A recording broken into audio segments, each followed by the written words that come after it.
Uziyama Mifanchia in free the studios of Otec 102.9. Nami Mwakwaba, Emra the Thursday's edition of Nyansapo. KOB. Many Nyansapo crew and so you have some free Sabia Copim Dubacon and Permuso. Yade Bajumba Bre, Eve Chassi, you are Nanusia Casebono, Atwaso. Eugene, a Diabeco Ago Pramaso. Mesani Abedimedra, na yede the full Thursday's edition of Nyansapono. Yede Asomo. Yemfa badwemba bre en chassis esan se Nyansapo yesane ne badwemba begusuwa ne otwetwe nkomo fa poverty ehia ho asema me ne wo kan ho asemi mamo hunu se wiase ade ba ko ani kwa se wo sososo na umma no enjehini ewo abusuam na enka wavo ene wawo ntoato aso nyina no ene ohia yedi nkomo no ye ko akire na yedu poverty mindset.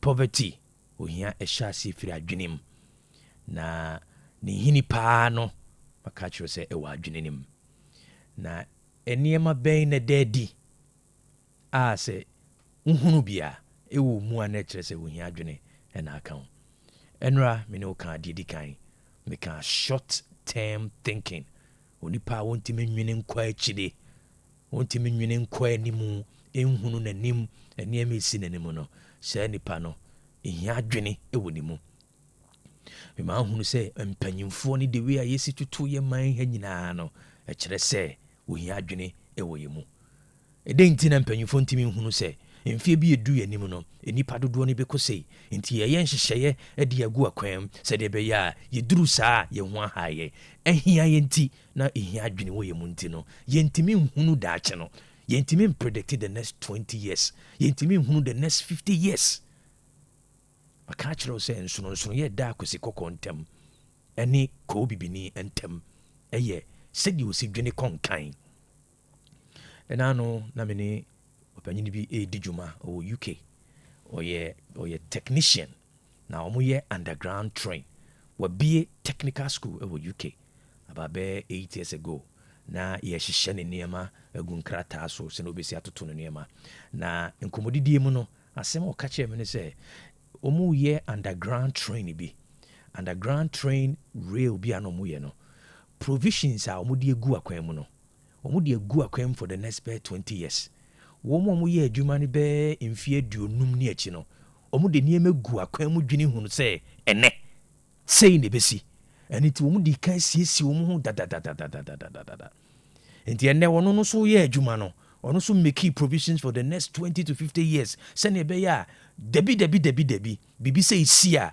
wɔn bɛ wɔn ho akadeɛ a wɔn de bɛgu akwan mu sei ne ɛkyekyere ɔman question ne sɛ wɔn mu ha ebibire mu ha sei ne ɛkɔ so anaa hwɛ agyapadeɛ a onyankopɔn de akyɛyɛ sɛ ɛyɛ ɔman hwɛ deɛ ɛyɛ no ɛyɛ hia adwene ti maka kyerɛ sɛ hia adwene no ɛnyɛ wo bɔtɔm asɛm nko na meka ɛhyɛ aseɛ firi adwene mu na afei ɛkwa na abɛpie wo bɔtɔm ɛhia nhyɛ aseɛ mfiri wo bɔtɔm ɛhyɛ aseɛ firi adwene mu ɛno nti yɛ obi wɔ hɔ a wɔde ne nsa hyɛ ne bɔtɔm a sika ni hɔ deɛ nanso ɔwɔ ɔdefoɔ adwene saa nipa no obɛtumi ahyehyɛ ne nneɛma a dabi sika bɛ wo bɔtɔm sika ɛdi na ahe wo bɔtɔm sika nkyɛ wo bɔtɔm ɛno nti ohia ɛnhyɛ aseɛ mfiri wo bɔtɔm ɛhyɛ aseɛ firi adwene mu poverty doesn't start in the pocket, it starts from the mind. And one sign of poverty is short-term thinking.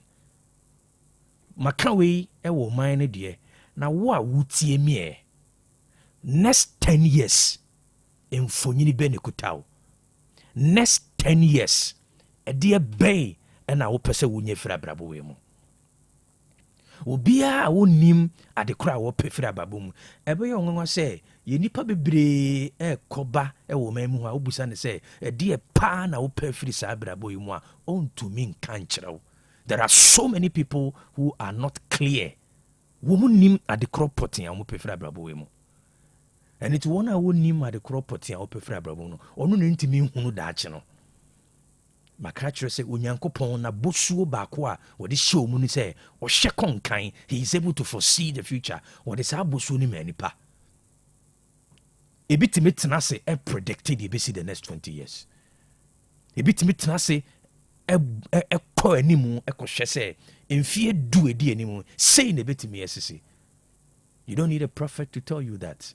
One kasa o se Nyankopon o ye nsenkyerene a ne ma nyina da ne adifo wo wabrabo na asia ne kuta no ehemfa na nhunu ene no nko na nhunu ehia su ba ko ne se wodwene ne nko a de ohuna ye ne de ohuna ye kyena de ohuna de wudi ne nko a de a eye ehia adwene edikan ba ko e ma remfi obi bia watimi ahyehyɛ ne nneɛma na wotu ohiase afiri na brabom bia no oyi nipa odwene konkan na sɛ wotimi dwene konkan na wotimi hunu wanim daakye a afei de toso mienu ne sɛ ɛboa wo ma wo make sacrifices etimi bɔ afɔdeɛ bi nɛ yɛ wɔ nneɛma bi wɔ hɔ a ɛnam deɛ wohunu nti no onyɛ ne nɛ wobɛ sacrifice for today sɛ ne bɛyɛ a wo nsa bɛka deɛ wopɛ no. When the future is very clear to you, you will be able to make sacrifices for today. Because adeɛ baako a yɛde to hiase ɛyɛ sacrifice. Ɛwɔ sɛ wobɔ ba afɔdeɛ bi, wode wo bra no bɔ ba afɔdeɛ bi, na wotumi biebie kwan bi. Na ansa na no, you've got to see that future. Then na wohunu dwene konkan the next 20 years, what the 40, what 60 years na te say, what the 30, what 60 years na te say, what the 20 na utimia, what 60 years na te say. Se woni sa mfonyini we woni so a ebeye den pass obetime to yan say, because one of the leading signs of poverty is short term thinking. Say wodwene animanimu ye, and asa wodwene mprempre ye. Enu ntina emprempre ye say yensu emprempre ye say ye niema hwede kumasi aye aya metako project site uko project site ana reho yesisi dan tan ya to apiti basa wenyina ye hia adwene omemu ampanyimfo a ye de yibi no man na show mu sakrampo no omo exhibit signs of poverty mindset. You can see it in the infrastructure development and niema ya hihya no memu a ya to dan apiti tan in the next 20 years ye be pa peso a sentiment mu a ye nya baby amfo ye nancy ene congestion na ye hu no the next 20 years it is going to be worse. It's a poverty mindset. We cannot think for the future ontime nwini for the future ntino or just canadi ne na waton asase no na waton suma asase no na sino na dachi ye ho akire esan say onim what to see in the future ntino ontimi sacrifice for today. Poverty mindset blinding ni permanent hunu dachi ba wo wi fo nsa no ahwe wo de ekoso ewo ankura setena mu no sa na ekoso wo empanyimfo nem. Poverty mindset affect you until you be free yourself from the poverty mindset. And one thing is you've got to look into the future. The next 20 years, what is a picture? The next 30 years, what is a picture for your life? The next 15 years, what is a picture for your life? Mami na osisa no pay so oje bre na oni metwetwe nkomo. Asonaba ayekrado oni nua odi no sia kasebo ebre. Mami mamuso na me makwan na no sia kasebo no embra.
Nonsia abogana this year braso sa do pe Otec 102.9 yede kasebo ya semufo wasema mana ekrogen no ebwa kwema no pe ensema bro no and the chapo champan kentema ne yede bro wado pe de di makutini bie no ye bebo pehwamne akomampani jontoma ne mama babiu ye bekọ nchen sabire wodi atwudwa ya wo chese boko ani atete apansam se konti bi no wodi sikayantam bi ya wodi to ho 1 billion What I say, ye be friend ya trotro no mamu e ho na be boa ma kuro no asan so aba ne dada mu ebiemu. Ye hwese kuro no be san ba ne dada mu biemu no bibia sansi. Ene aposifo wo ho we fa ne bag a otido e dia biem na ekoso e wo boko. Pani anansentem ani pipi amarikuo won de kokromoti power delegates kotro abama no ye Dr. Mamad Bobia wakasa. Wo chese chia ne chi e duri ba duri. Ene 2028 setie bia no se ye gitumi no eso a. Asante mantami mu mpanimfo a wodi ambulance ho djuma e de ayafo ekobra isemu wo kire se esu ni ban bi koso ya kwantempo ahodo so a emwa wo mdwumadie azuanfo ye ni kakra bi aye kan ho ye gepredi akenkan ya no pedi asomwo na wo hu se ka se botete mu dew e na ye de ebramu na train se be kwata kwape na mdade so enti wo mu a wo mu boy adontin kukuruba na no pedi piafo edima wo mu clear park natural mineral water sukroche no a efo mu so mpanifa sonso no ne ma hi papa ene didi hu dwuma ko piempa fati ho a ejansem ketwa corruption for the ahuro no na tiaba jago hoboto ho sase ho dwumade bia bedi bia mfamfoni fam ho ede na wo mu aye ne chirijan ede amam school nkoda wo no babia wo de bekro bia so na te wanim na wo enso wei eye ekome ene babia beboa mu ni mu ate Legend Ventures so dunkwa bamboo sport no opposite no a na bo hwa kwa so betumi akabi kine ben ventures so manso da tano Samax Royal Company Limited so for those party creator makro na opedi akodi dwuma pa bo se pia so ama na de kro no number na 0244041913 and 0558001765 perfect series nguma no so eye buoi eye kiko eye bruta just na kaja tumnesri wan kosi jesus no e dia awia ba English language wo mo basic one e kosi jesus free no no awia ba e de ma wo mo mkenkan nya wish kontobiri no bia ne mo ampisie afi history of Christ no man ya betwam ni abakos ma broad basic one e kosi 6 no RME Yesu kakra Muhammad kakra nanom dia Yesu kakra computer no so wo mo okeji wan kosi be 6 no creative so santa science maths preschool koda me kire nesri wan e kosi keji 2 no number so de ma wo mu language literacy creative arts phonics computing coloring and writing ni nyina no ye pia gumonten so chapo champankura no wo mu sa kabia na chesa kura no wo bensa wo mu je chesa ko si free no so English ho social ho science RMB computing career technology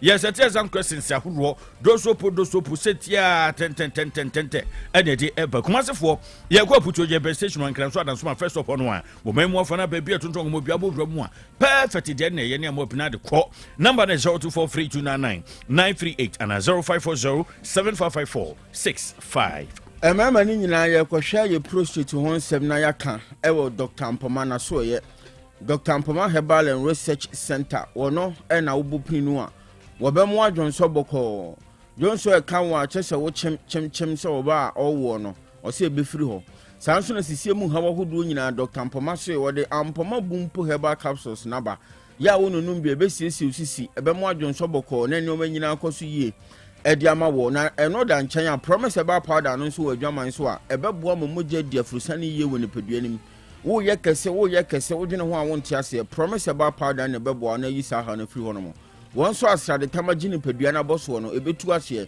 na mojabroso yade no so afiri ho Mpoma promise ba powder ena obenom amana bo asa akwan yi so abusua Dr. Mpoma so peso oni ne bompu no mputina se kawo ha kire na ope ho aduro de ma wa ebokwa makru enkaye kwantempo no so no obutuo usi ubesi o Dr. Mpoma Junction obi abesi na wakohwe wo yade na ehun nsem akoka na ni nupa ya wodi abayi Mpoma bumpo herbal capsules and afi promise about powder no upe bia danso gebi over the counter asawase woni mozina mi fo asore da ni de nimhwe ewo ho fre doctor wa homan so 0245709965 0245709965 Ezofo wenum nesu asena do pay me ye nantumu ye den a ye de kasebo no ebramo na pro french boy sakola bu onu na wasan sebno mu Amos boy wona dia ko Facebook nso ahwe agu bom se de ma meta wo hwie ne banso agu atammu no ene kwa ba ma wono na wote afide no akiri na fruma wudu so ede ema ya no pay asomfo no banu kokko baako tuntum baako asona ba ohene kwabena Boateng menem abrewaba kufichumasi afin sebno nchire mu people no ni Otec FM 102.9. Don't touch that dial. Ezofo ye frase na kasebo ni chwe mu ankasa no yemfa emremwe na ye frase ye mampani John Tromani mama babiu ne kachi edna sabri ye free don na wodi atodwa ya wo che se ene ebeka pinte ene pinche ene ayi robot style na fe ayi rambo style ye kokoso wo ayi nyina boko no wo che se won mu yisika yantem bi ene mfinhia ba miensantem no wo che se ebedi djuma we 1 billion Ghana cedis ene oyede apiagu boko sani oma ya etosin bi kura no a meka sei abanja pade bi wo hokura no a sabri ho aka ne ade entie kan ye kan chese wo de ko so mu a na otumi di aboa etire ani tire enkan chese abontensofo me fanko na utwa akati mare nso ampanisi na nwe na bia na report na wo see the people say efisha miensa an wo behwe se finance ministry no obeto ato na wo de normal rogu akwamu na atumi aka boko ababio mu sanse wo mu asoro wo mu dua so kura de kokoso enu ne ade no enti say wo se wa pa abadwakuo yi apanipa wo no hwe o mai sika sem so Dr. Castle atofo sem betre dwa mu no hwe ama san hye nyina nso atumi akoso ene wo keka wo se mpanimfo nso a wo mu apuye ana certificate apuye ahemfu bedwa do wo mu enso kona kachi ti won na no ka kire wo mu se maba de make no hye ya roba ko mienu miensa mafa ho adwene se boko betumi aba ne dua so ebie mu na wo che se koba se yi no eno ma ho aka ne sinto ya aba ho no nipa be ohane dunkron ena wo mu atonse do wo bro tufo se tu je se wo hwe se wo beka nsem no ena we so rabonten pa no atwese kan wo nua twa sa ne guso e koso ekuti mampani John Domani mama. Now that relative calm is coming to Boko, I announced the 1 billion Ghana CD fund, and we call it the Boko Restoration Fund. And so that fund is supposed to speed up development in the 6 districts that constitute the Boko area, to be invested in roads, health facilities, educational facilities, irrigation dams, income generating projects and all that. And I intentionally made the Minister of Finance the chairman of the committee, because he's the one who has to provide the money. If he's the chairman, the money will come quickly. And of course, other members include the Honorable Majority Leader, who is an MP from the area. And so it's my hope that the committee will be inaugurated soon, and it will begin its work. Adeshe mampani John Dramani mama ni kutie do. Ye to aso boko hono mo a na boko de da bia na asumdwe aboko ewo ho asumdwe ye se eba na asan boko na mpa ba bia fa emprempren a ye kasei bombo adwumaku posifo a wodi dwuma wo boko obia ye ready se obefiri boko ya wontimi nto adwumadie ne so wo ho Wachira se police checkpoint na gina do betia ni ten unu nua ne gina ho na che se wato na nanom wonse do na akoya were ho se mpa enta posifo a won potam ho nyina wo bia twere krata e da akoma ne panyi se ma me transfer one transfer me de adwuma no eno ano no me de asi ha mewu pa de momfa mo post adwuma na no na aka ho bi ana eno adam na hye begefie ho so afo no hwe afisam so Mohammed Mubarak Muntaka aswase mrahye bedwani wodi akoto dwa wo honom na wo chese sei na posifo ne ka unti mrahye bedwafo mu di dwuma wo potam ho no wo mo hwe sa adwobre ebeba na nkoba ne sa na posifo nse so mo ne o ma de ani de ebete no ebeche yi mo ma yintie no. Between 25th of December and today, the number of officers that have been shot and killed in that area is alarming. Just the day before yesterday, an officer was shot and killed. And it makes it very difficult when you want to send officers there. People even go and beg that they have to be transferred. I have instances where you sit in the office and officers resign that if you don't transfer me out of that area, then I'd rather resign and leave the service. Why? Because the citizens there themselves are not helpful.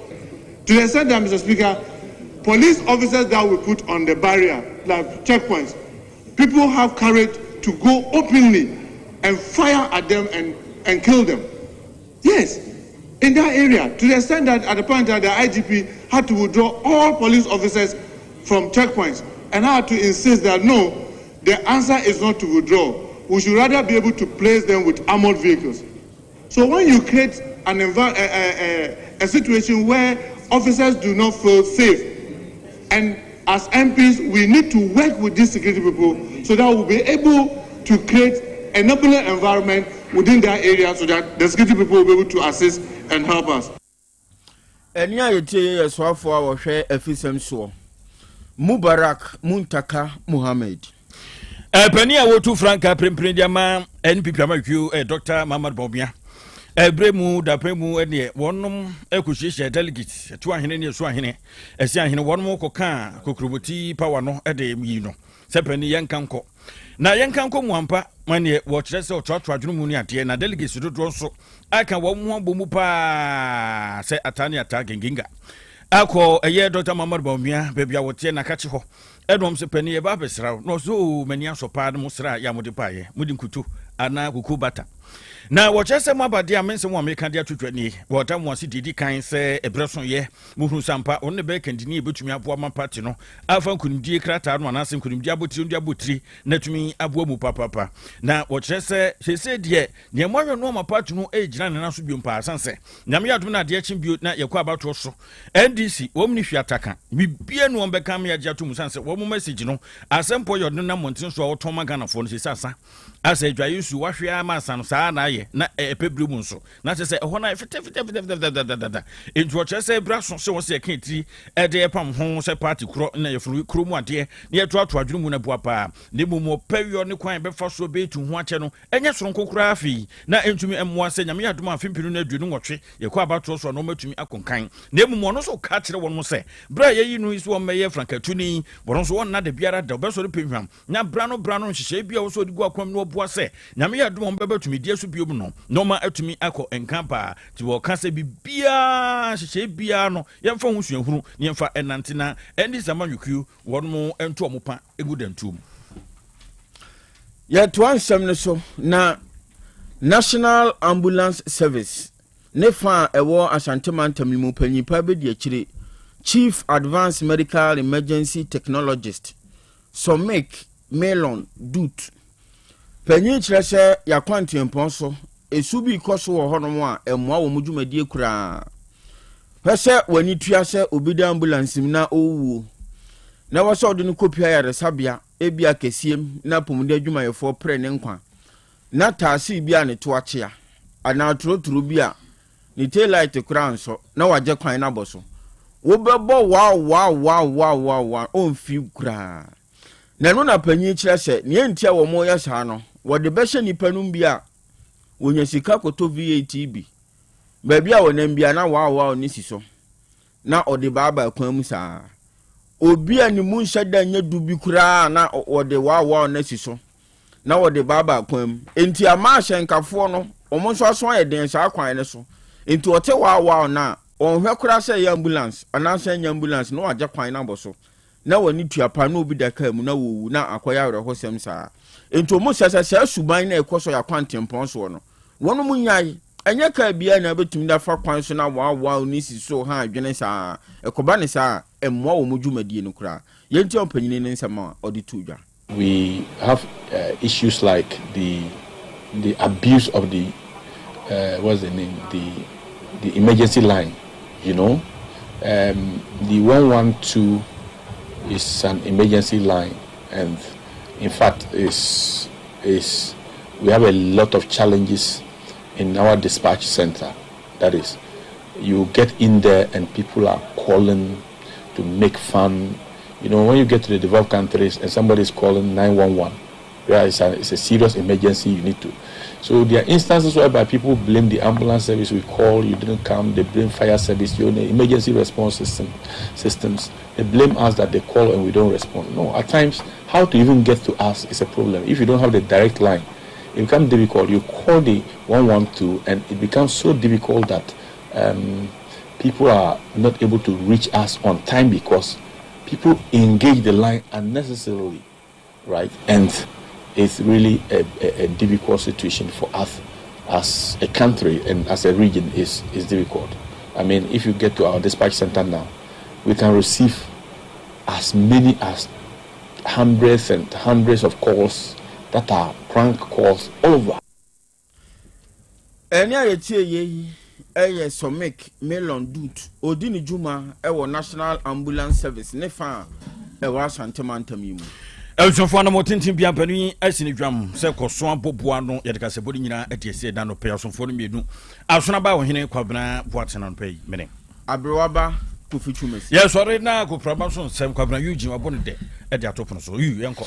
Yes, anano pay mo bibia chen e de Nyansapo no so braso breakfast sports efie ne amonane yere be so mo ni sorry so ama KOB any team na de Nyansapo aba be to so no pay ma men kan for Bigo soft drinks and from our Bigo and penny for say men kan che say ye rewi kanim na open soft drinks are e de anwodi wom program bia oye odi adi ama bibia akoso kama e de amawa e Bigo soft drinks no and be and obi a 20 also come marketer bisa se ope Bigo soft drink na channel some se flavors no your Bigo cola, Bigo orange, cocktail apple, coconut, lemon lime and strawberry way Trillium Industrial Company Limited omo and akofa Bigo soft drinks no and so e dey aba adwaman some to say a party say a year and a year company corporate organizations mo per soft drinks and so e dey serve ma ho and mo clients are a Bigo soft drinks and no be and pe o marketer also pay bi na ultimate to no pay o fra Bigo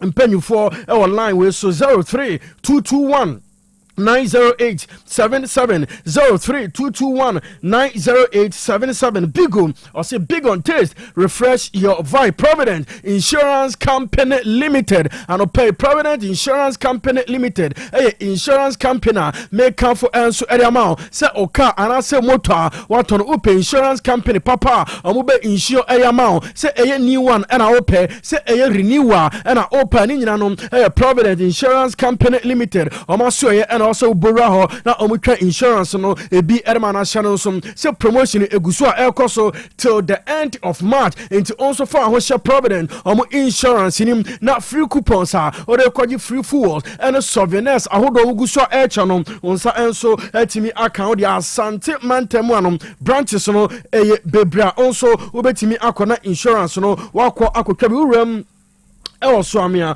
ben decoration oko airport, DVL no opposite in Shire so car bank, and Abehu Provident, branch ne Baku so Elberguma or Boasim, Lane Clay Sports Stadium, Equino so Busa Provident, branch no Ubia, and so Chona also a Burrum, Patas Urum, Bradaman Sport and Chonum, Ubehu Provident, so also Homo Bird, Mokumasim, DVL office, Uwaha, and that's a Provident, also branch ne Baku, and Coco station that's a Provident omo Elberg ma Asante Mampom cooperative transport honum and Abehu Provident so so Elberg mentive branches in baby a pen will be ano Bora Hona insurance no onso kotwa na channel so almost say okọ akotwa insurance o Ghana card and tin number way and nyama mienu a onso unhia se na be yam insurance no so ebetimi atwama na o car and I say motor no obetimi e de sikwan so I travel a long distance only police ni bia so entimi enyasem tuwemo ana no pema so asena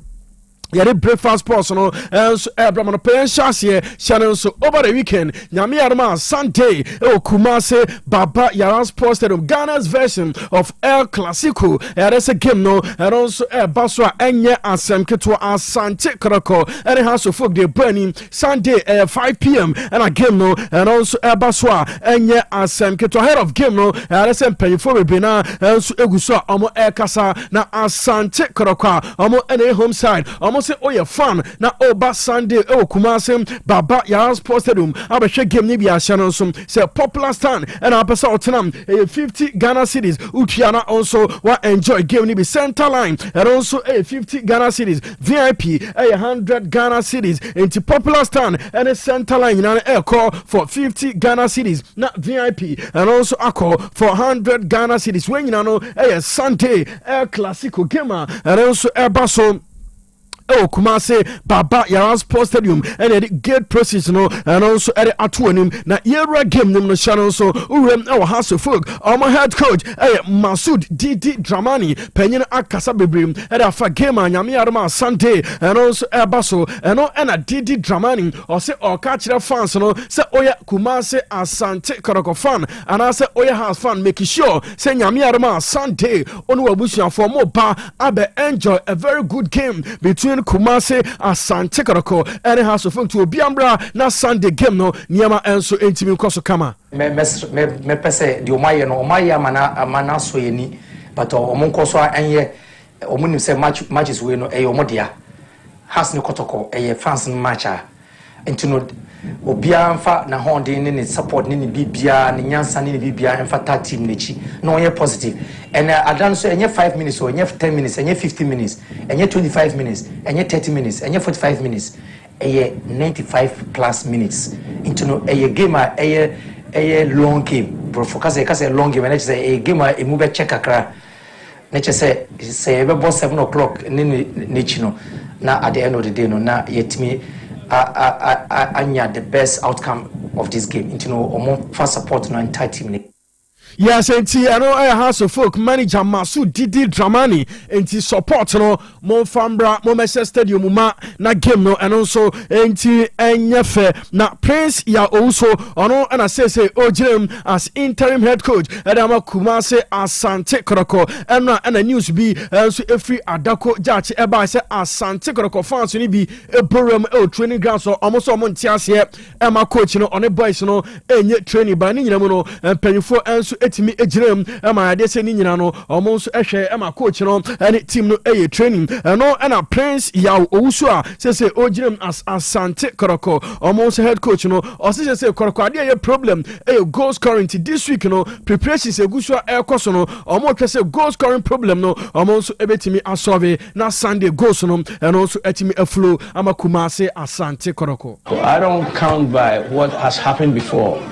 It's the performance of the day on the pitch and how bad the other team wants it.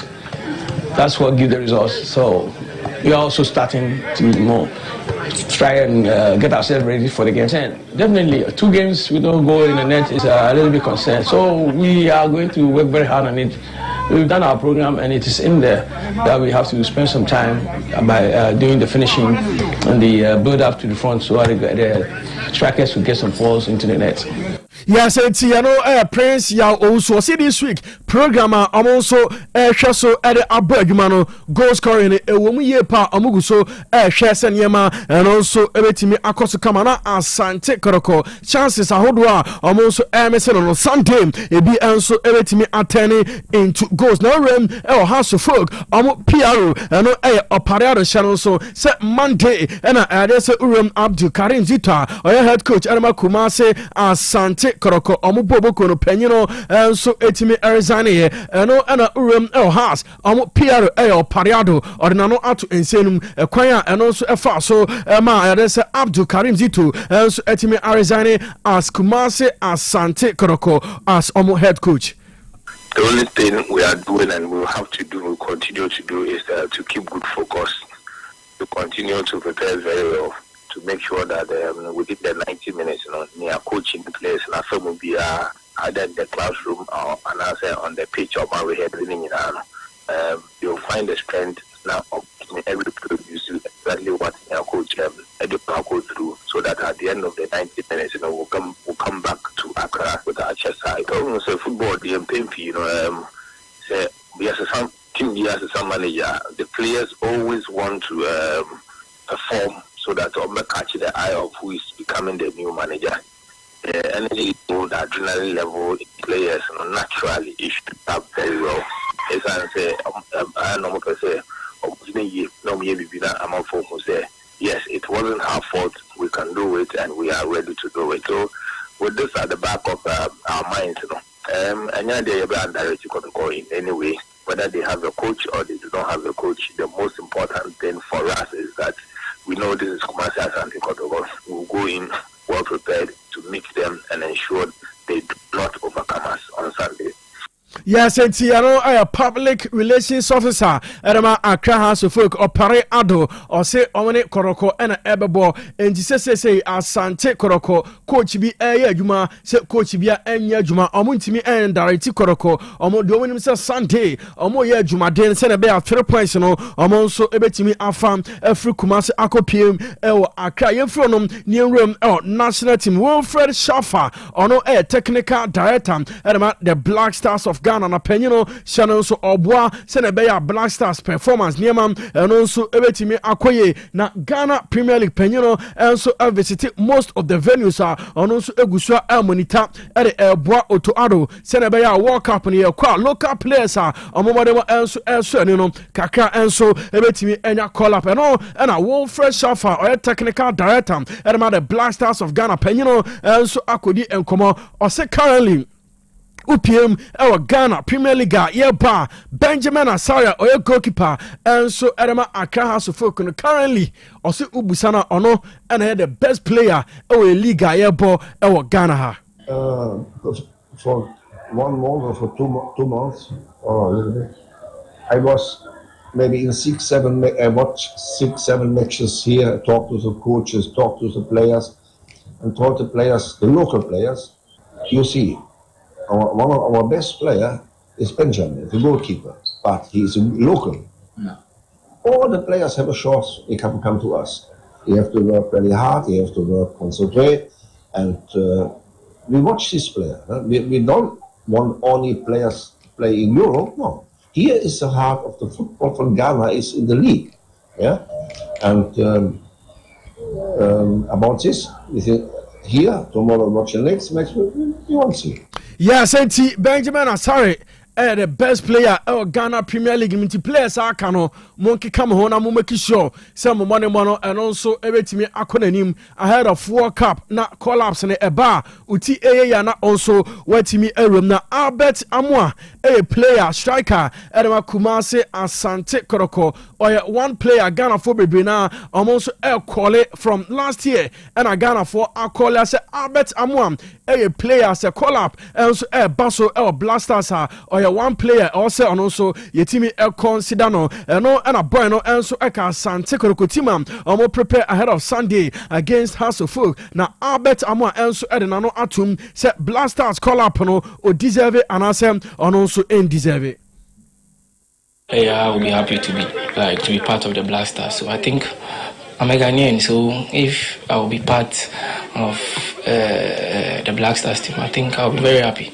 Well, yeah, I'm also a player. I think so far as I'm Ghanaian and I'm playing, I think everyone deserves a chance. So I think if it comes that I should go and play, I'll be ready to take that task.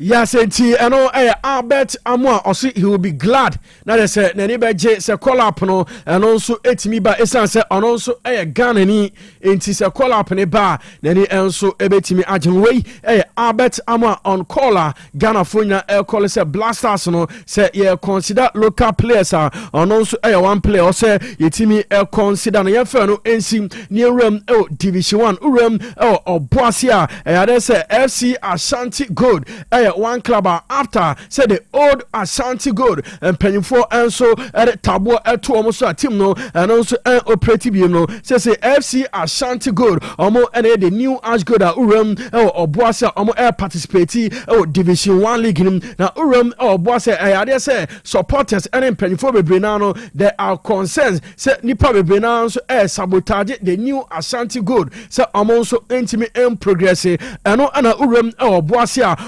almost old Ash Gold no support yana niema enso ekoye no almost new Ash Gold aben no almost support nyina emo enti so obi atinchen na or sabotage se Ash Gold no enko nanum a oboasefo no yade se mpene emane enko so na supporters bako awudu 2000 the old Ashanti Gold no yade se oy supporters bako am okasa team no empanifo na etie na eno press conference enso etimi akoso a address eniema se new Ashanti Gold we no support so no nsuro yade se be support se ne be yade se Ghana Premier League no and also Ebesan are returning our Obuase.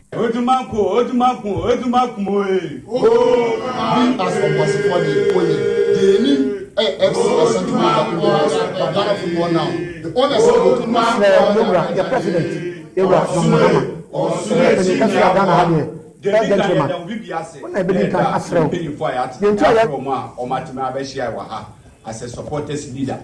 Your class was my ye na ye wa ye ni ye senior player ye old player or my team no ama team no anya bibi papa dina ene aye de wo yɛda na sese yɛato nsa afrɛ no ɔmo na abɛka yɛne gye ne deɛ yɛpɛ no ɛne na yɛfii sɛ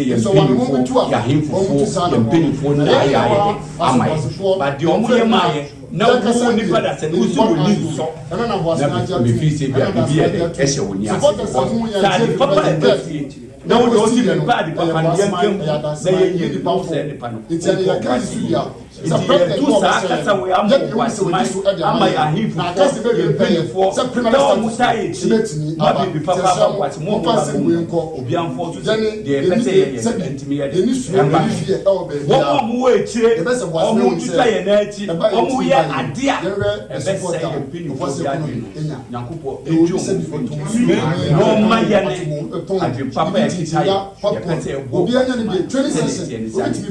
na yɛmpanyimfoɔ no a ọmọ di eti ahemfo adeɛ ne nyɛ ɔboasoma ɔmo mfo ɛna yɛtu ho ana ɛnsa wo tibia bi na president ɛnam sɛ ɛyɛ ade papa ɛyɛ ade papa ne bia yɛ kɔɔ no hɔ no deɛ yɛtɔm ne ba kɔkɔ firi pɔn ana wɔkɔgye abrɛ ana na wɔn tuwe so mta ɔkɔfɛti a president bɛti na aba sɛ ne veto power yɛsi yɛ ade fo sɛ bɛkɔ ma pɔn si kuro advold no ɛyɛ ɔwɔ ayɛ sɔre yɛ advold yɛ bɔ firi ne edi baayɛ deɛ ɛtwa mu ne deɛ ɛndeɛ ɔmo deɛ ɔmo fa nkokoma ase but deɛ wɔ bo ase deɛ yɛagye ato mu ɛne na yɛwɔ yes enti ɛno ɛyɛ Audu 2000 ɔse yɛde hɔhoɔ na kyikyiri kuro enti new ash gold na aba no ɔmo supporters ɔmo wɔ bo ase ɔmo ɛde ntoma esi ɔmo yam ɔmo bɛ support club no esan sɛ football uram ɛwɔ bo ase a ɛno ɛka ɔmo bom on match days ɔmo tɔn adeɛ nyina enya sika enti sɛ new ash gold aba ɔmo bɛ support ɔmo ama bibia ɛnso atimi akɔso kama yes we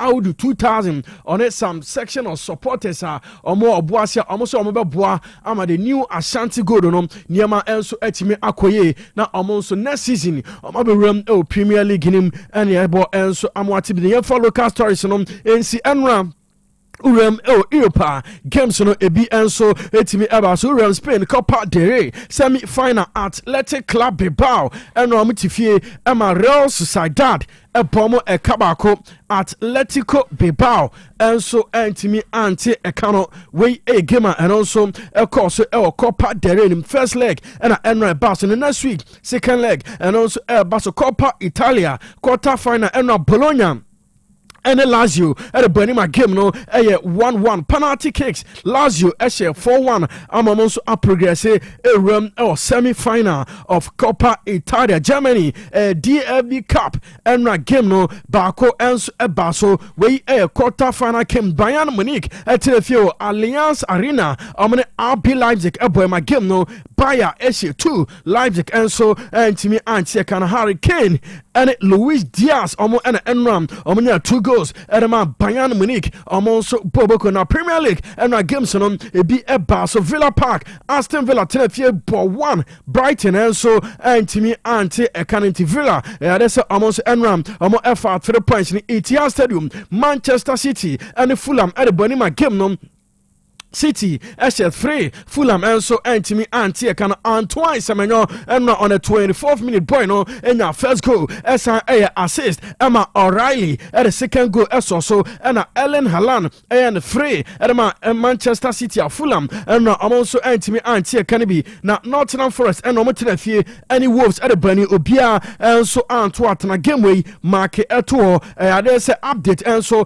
from Nottingham Forest club name and so Antimi Abba Enra Selhurst Park Crystal Palace Omotifima Burnley Echo Bomb Kamiensa Crystal Palace ete kanamu mienu asemu investors say bre Burnley Echo away Echo shot free Emma Crystal Palace ete kanamu mienu Sunderland Stadium of Light Enra Omotifia Liverpool Ebo 1 Emma Sunderland and so Antimi Ante Virgil van Dijk on the 61st minute and a boy on and Unyate only goal Emma Liverpool and Premier League in game back Akemno Basso LG Tech Community Stadium Brentford and 8 o'clock PM on the Gunners Arsenal and so at a Copa del Rey and a big game and also Basso, our Civitas Metropolitano, Atletico Madrid, and Barcelona, a 8 o'clock p.m. Copa del Rey, second semi-final game, and also Barcelona a 8 p.m. and a game no, and also Barcelona Bibia Akoso Kama. Now Urem English Premier League nima. They say now Tuesday and Wednesday, 2 managers. Ya sake omo Uram Tottenham Enra adesa Penya on also a coachy Tottenham Hotspur Bobo Thomas Frank now ni Tuesday or tonight Emma Newcastle United ever born Camino Emomati Kanamu Bako and run pa Thomas Frank that's all my bonnet nasi tour say on your manager and from Tottenham Bobo Kuro and Epium na Anumre Nottingham Forest Omotina and Wolverhampton and so at a Burnia Kokwasa Wolves Obia Shenibi Enra Nottingham Forest or mind to me and win it. And I go by 11:30 me da ho na me phone blinke me fa ekwohwe ya panyin friend Sean Dyke Nottingham Forest ahomachi omonso bonenasi to oma sake no enti this season Nottingham Forest 3 managers and oma sake omo enti Premier League no enya asem ketwa and 2 managers Premier League no me adesi asake omo Thomas Frank and Sean Dyke omo ye 2 managers omo nyina no yetimi asake omo no pemre no comedy e dey uje Madonna Samuel Kwao e tire fidie na chi ebiem ama otien kan cinema na mo Facebook and YouTube pictures any videos ni nyina oduguso ama wonya bi ehwe anopay yare ensem AC Provident Insurance Company Limited and Bigo Soft Drinks omo na so yasne ama yare breakfast portion ebrema na Thursday yare si etwa wa ba KOB and the team no omo betena se at the Thursday's edition of Nyansapo no aba abetoaso. Mama. Yes, Junior. Papa na obey vitamin kenom no or saiba. Oliver Twist. Aye, Papa Oliver Twist. Or saiba. Mami go yi me vitamin choco and a vitamin champ. Engu me school bag mu anya sa. Obefa koma ni man. You kan ho e. Anya maduru hawie. Akwada panisem. Daddy. Yes. Make cover vitamin 250 ml na. Udi akosie empano asem. Na me manu bi. Ewradu be ya finish me.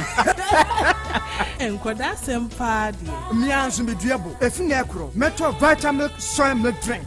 Vitamin energy. Cafe ni artificial coloring bia enemy. Vitamin choco. Vitamin banana. Vitamin strawberry. And now vitamin 250 ml. Abremonso. Ye per vitamin no ye nim ni fruit no a. Ye per original vitamin. Na me vitamin ye nim fruit no. Edo da menum o. Vitamin. And me ebre bia. Any baby. FDA aje edwedwe nkrato ya to. Hey, Opani. Mashusha wache. Se perfect series books here. Oma me koto obi ma me mano. O wejajai. Abua wa mo se wo tumi kenkan kama. Wa kabrofo. Na nkontabu akura de ejajai. Wonderful. Mese Ghana for GAJ perfect series. Atumo no de jai. No de animdifuo ene kire wa nwoma bia. Owo crèche, nursery, any KG, books bia bi. And owo science, creative arts, maths, RME, history, coloring, computing, OWAP, nina. Every basic 1, equals basic 6. English, every basic 1, equals junior high school. Ne band combine soa, or nina bi. English nom, and maths nom, me say, books be anywhere. Perfect series, any B, na GS, any Naka, and so I'm a prover into a batter pian koto be maneba. Hey, and na say we there, so could be crab to me akotu akoton. How many students so? Na eno kuradi. What table one so say she almost has a mock exams, terminal exams, and midterm exams. At the next school so here one more to phone call putuaja station wa and crying down so mine. First up, and your mama beer, your tonto books beer for 0243 2999 38 and a 0540 755 465. Perfect series. Your worst future is secured. Medofopa. Said ye de bia ye kano ni peduane kaniano ene ye ni. Eti eni ho asem de ye monto ho e monto ho entempara no otu ho anamo. De bia wani so kekawo, wani so hyehyew. O hwade ase aye wisi hu ni ye ase bo asi wani so o se ase ntentan ni na mani so mani ni twa nkyene wani no efemfem uti ya wo ya de bia so beba ma ai Dr. Ahwew enso unyam reda empanifo so se ujai de wo ya unya adaje eye ni asem ne yeka ti Mr. Pemre padaje nebra by Grace Hospital ma doctor hwe ni ehwe wani ne mfama wo ye hwe wanim ewo by Grace Hospital ye hwe ni ewa yaresabia ha by Grace Hospital no ye wo Breman DVL ne nchen o se kwadwo area ho a bibia ni amienkasa 0244 97 68 05 Jerina's Mesa Numbi Malaria Numbi Fever Jerina's Herbal Mixture Jerina's Herbal Mixture Jerina's Herbal Mixture Hey na adwuma be na Jerina's Herbal Mixture ya mama mo body dis ano na ya yembre pa ya poswa go yanum ato ene yekoye test ya malaria mu awa ibi wo mu wo ma yen Jerina's Herbal Mixture no ya ani na nsa hwem malaria no da tutu ekoyi ahodena ba amada na de gie ye ni dia jepa sa wo pedodo a ene Jerina's Herbal Shop Breman UGC Kumasi 0241814677 Afe Abuabu Station Kumasi 0244503603 and Accra so Tudu Dr. Tina 0548262523 Jerina's Herbal Mixture Oba onyem anade oma kwada no fo unya mfiedu mienu atwei nsa no on madwe FD aje jedu nkrato ya to Jerina's Herbal Mixture to fino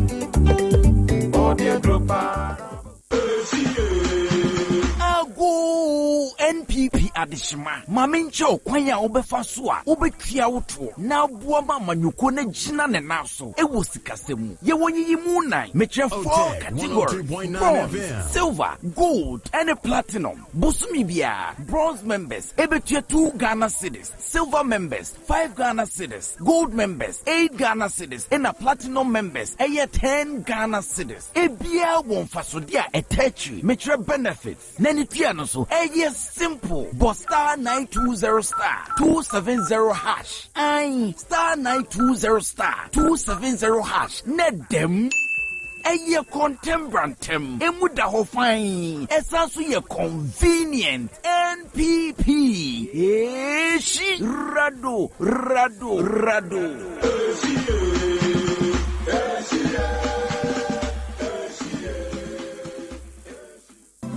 Mami chen, mami bon, como bi, min como ni de.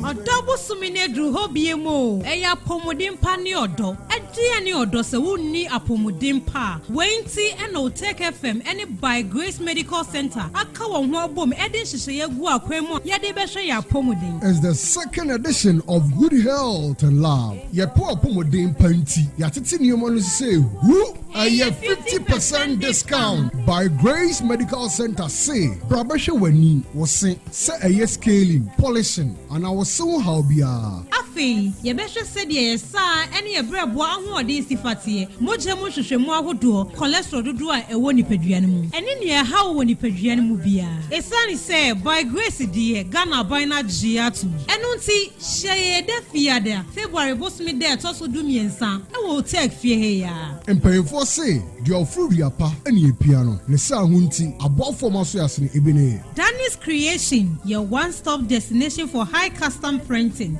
Petrus Cake Papa Fee, Samaritan Villa, Ahom Jibia Obenya Wasum Jemapa, Dapalon Medicinals, Indu Papa Fee. Ujima Travel and Consult wa Quantum Akonfor. Juices Drop Juice, Fresh Juice Papa, Best Brain Publications, Tomorrow's Education Today. Kayo, February 13th, Otec Fudiemaya. Good Health and Love. Apomodin pa any odo.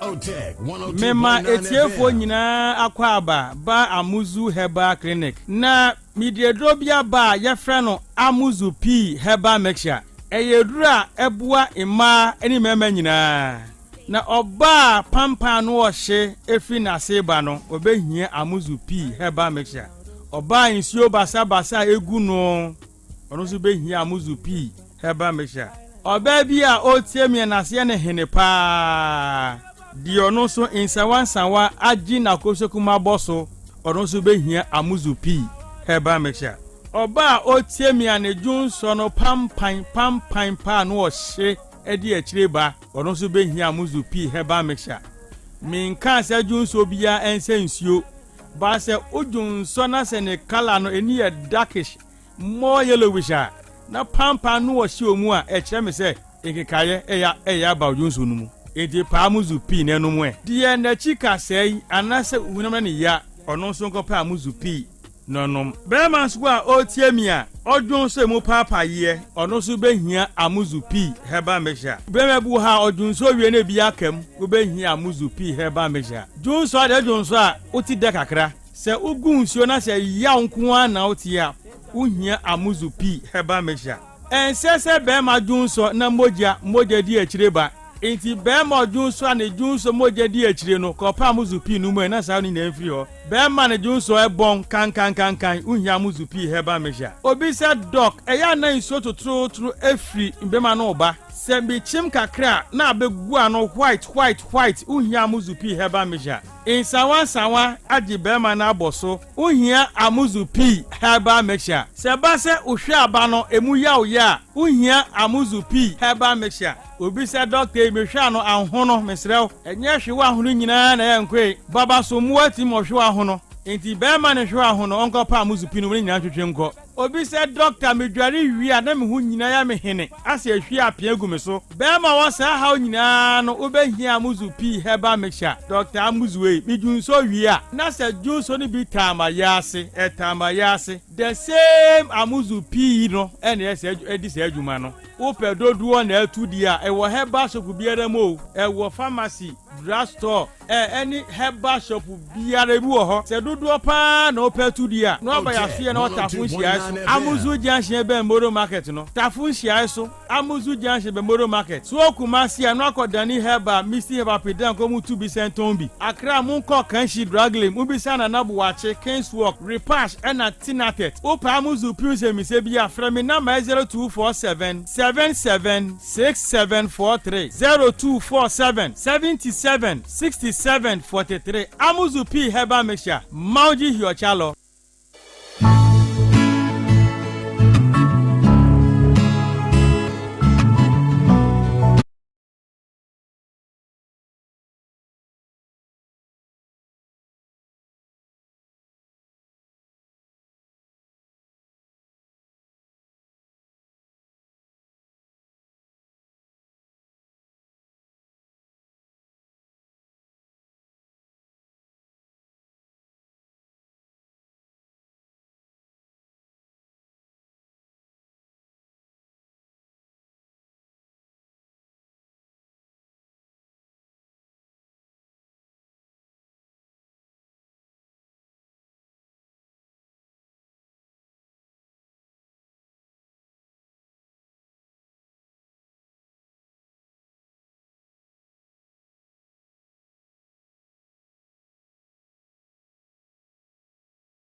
Memo Kwaba, Emra Nyansapo, ene Thursday's edition of Nyansapo. Abonus Yapa Hosema, Edunum Mieno.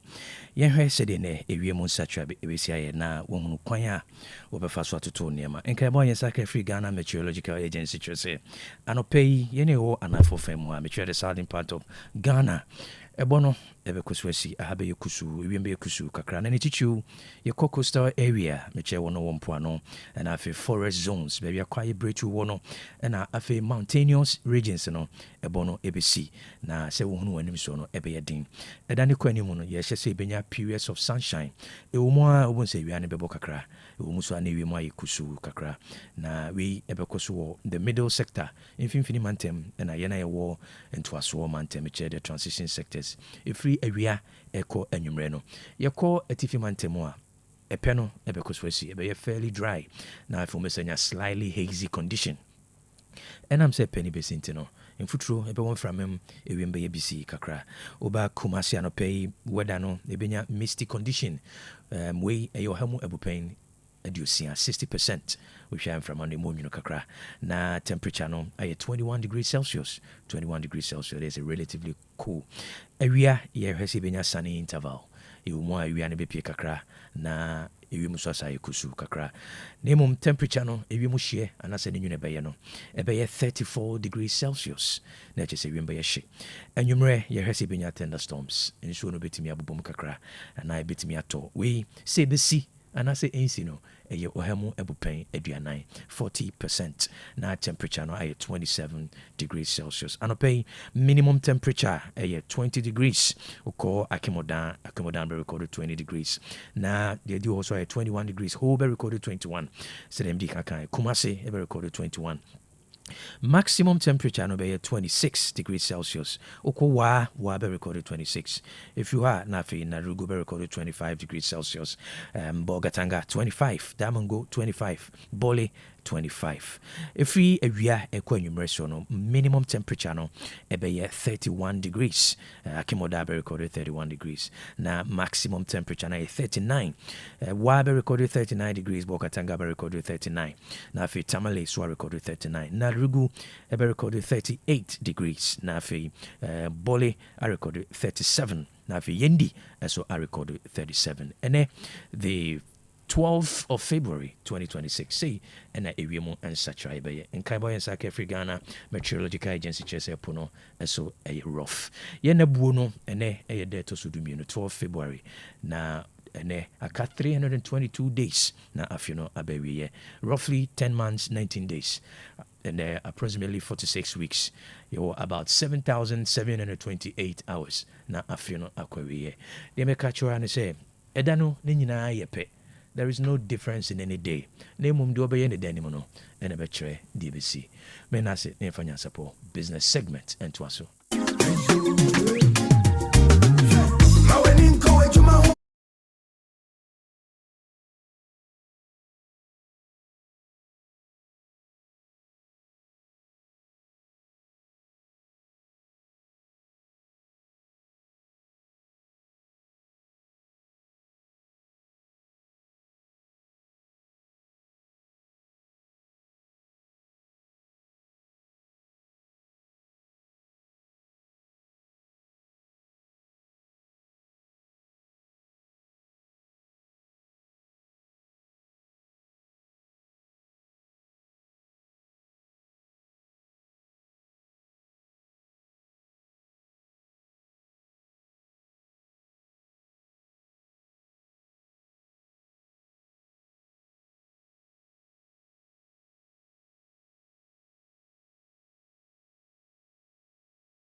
Nyansapo business segment na yedru so no ye share ye entrepreneurship series ye gu so esua bibi fa entrepreneurship ho we gidi say do de na so afemme en na kakra ni no what you say entrepreneurship a concept and my make argument say anybody can be an entrepreneur. But defining entrepreneur say a case will be an entrepreneur. The first quality near say otimi identify opportunity. And then we try me a webinar and I say me a virtual training on the concept of opportunity. Oma mo ba no te opportunity ase. Enu nti ye busa se e kwan bɛn na abefa so a discover opportunities o memu ha. Na me do be kwa adwene nim. Na won hunu de nti a amanfo enye entrepreneur e wo memu ha. E man remfi medikan asset the pace and as a lay foundation. Mamu hunu se o memu ha entrepreneurial opportunities eye bebre. When to me kra no trade entrepreneurship da form efu ade ton. Mamu hunu se o memu ha trade entrepreneurship and a doso. Ye maame mo ton ade wodwom, they are all trading entrepreneurs. Watena se hu se e wo so kofa ntos no ba no be siesie e san se wo hunu se obi hia ntos eno nti wakose santos na wo de aba a wo de manipa no. These are all trading entrepreneurs. But ye memu ha the lucky pie industrial entrepreneurship. Mejibre one of my research areas intino meka ho asem. Ghana peso kon kan Ghana needs industrial entrepreneurs. Ghana needs industrial entrepreneurs to cause industrial revolution. Nanso so system a ebe produce industrial entrepreneurs no. Anyhow, your current educational system does not produce industrial entrepreneurs. The concept of industrial entrepreneurship, emudo, to be an industrial entrepreneur or this position no, is different from so be trading entrepreneur. Tonaton entrepreneurship no there, cheap. So anybody who doesn't have job can easily go into trading entrepreneur. We kofa niema or pesika kofa niema and niema yeto no akofa no ton no atenenfa so. This is the easiest form of entrepreneurship. But there are other opportunities and no uhia eni bi na odi ahwehwe. Na makacho say ye mabru na afa educational system no. Adwene no ya to adwene nim.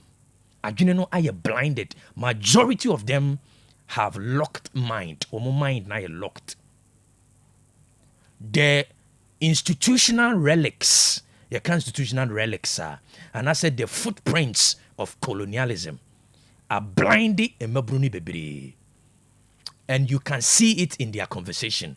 And koma umudie any de wi omusi yo mo no.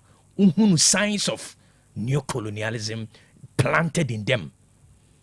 Anybody who talk down on your country, Makachiro say universe no yes or do ba o wo, you have no say. When the universe decided to bring you here, when your parents wawofo eyo madwene so mu koji umani so mu yes so mu peba wo obeto awutwa anima obaye no, you had no control over your birth. Investment a universe ni make yansa no robeto Ghana no, you don't have any control. You have no idea of the investment that the cosmic intelligence make say wo or the oba baby a friend in Ghana or the oba this geographical location. Nanso so most of you do not understand the concept of opportunity. Womamuba seminar, may webinar before the year end and as the beginning of the year, almost say the concept of opportunities I say. Because it was a full day program for them to understand opportunities are what does it mean. And one, the definition for opportunity, no, most of us do not understand what is an opportunity. But to be able to identify an opportunity, you should be able to define what an opportunity is. You should be able to know what an opportunity is. By your orientation, it say opportunity should be good conditions. But entrepreneur in him say opportunity is not only good condition. Because they would define the term opportunity a favorable circumstances. You can't favorable circumstances are. Favorable circumstances does not mean say it has to be positive.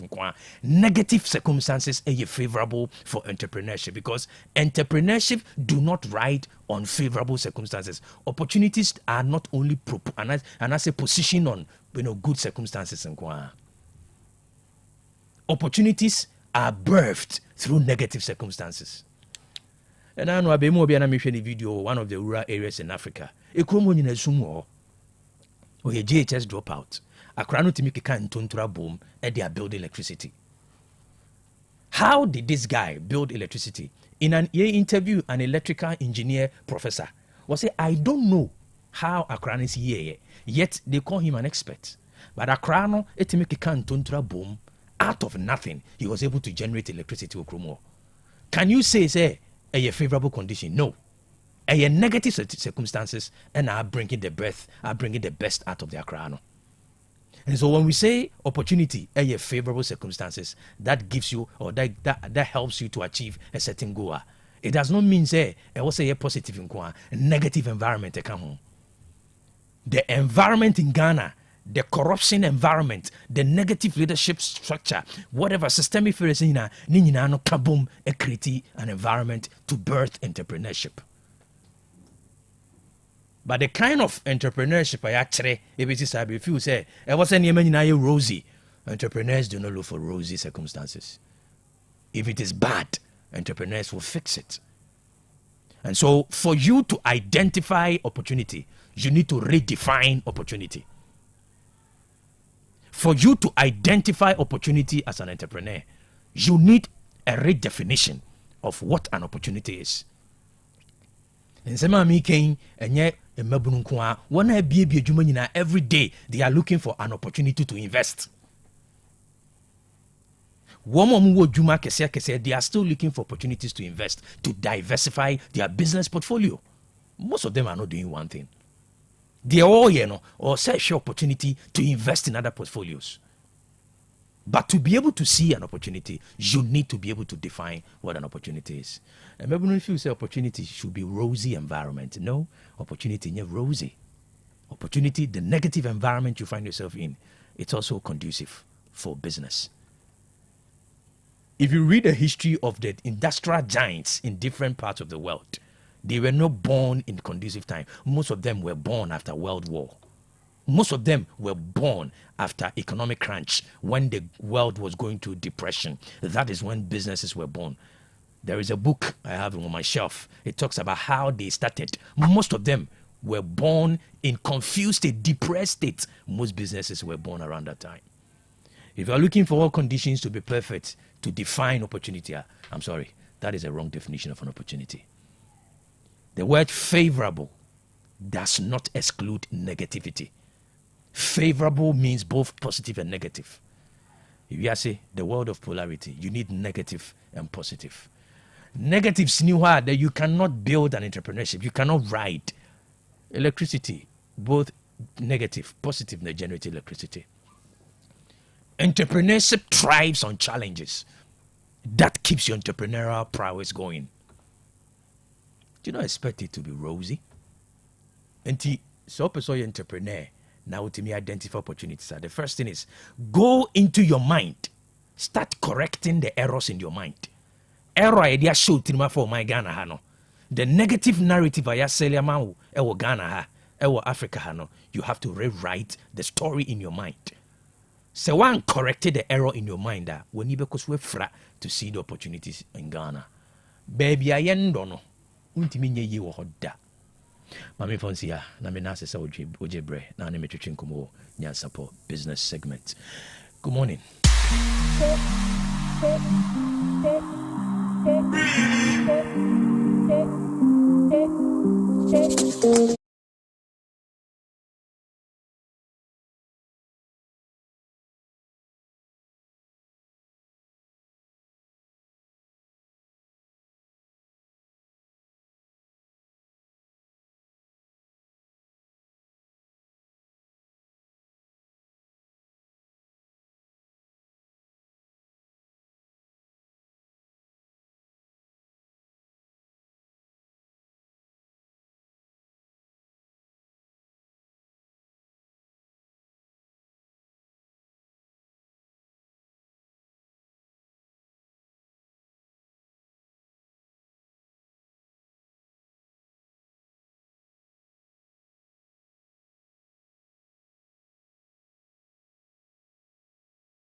Welcome back.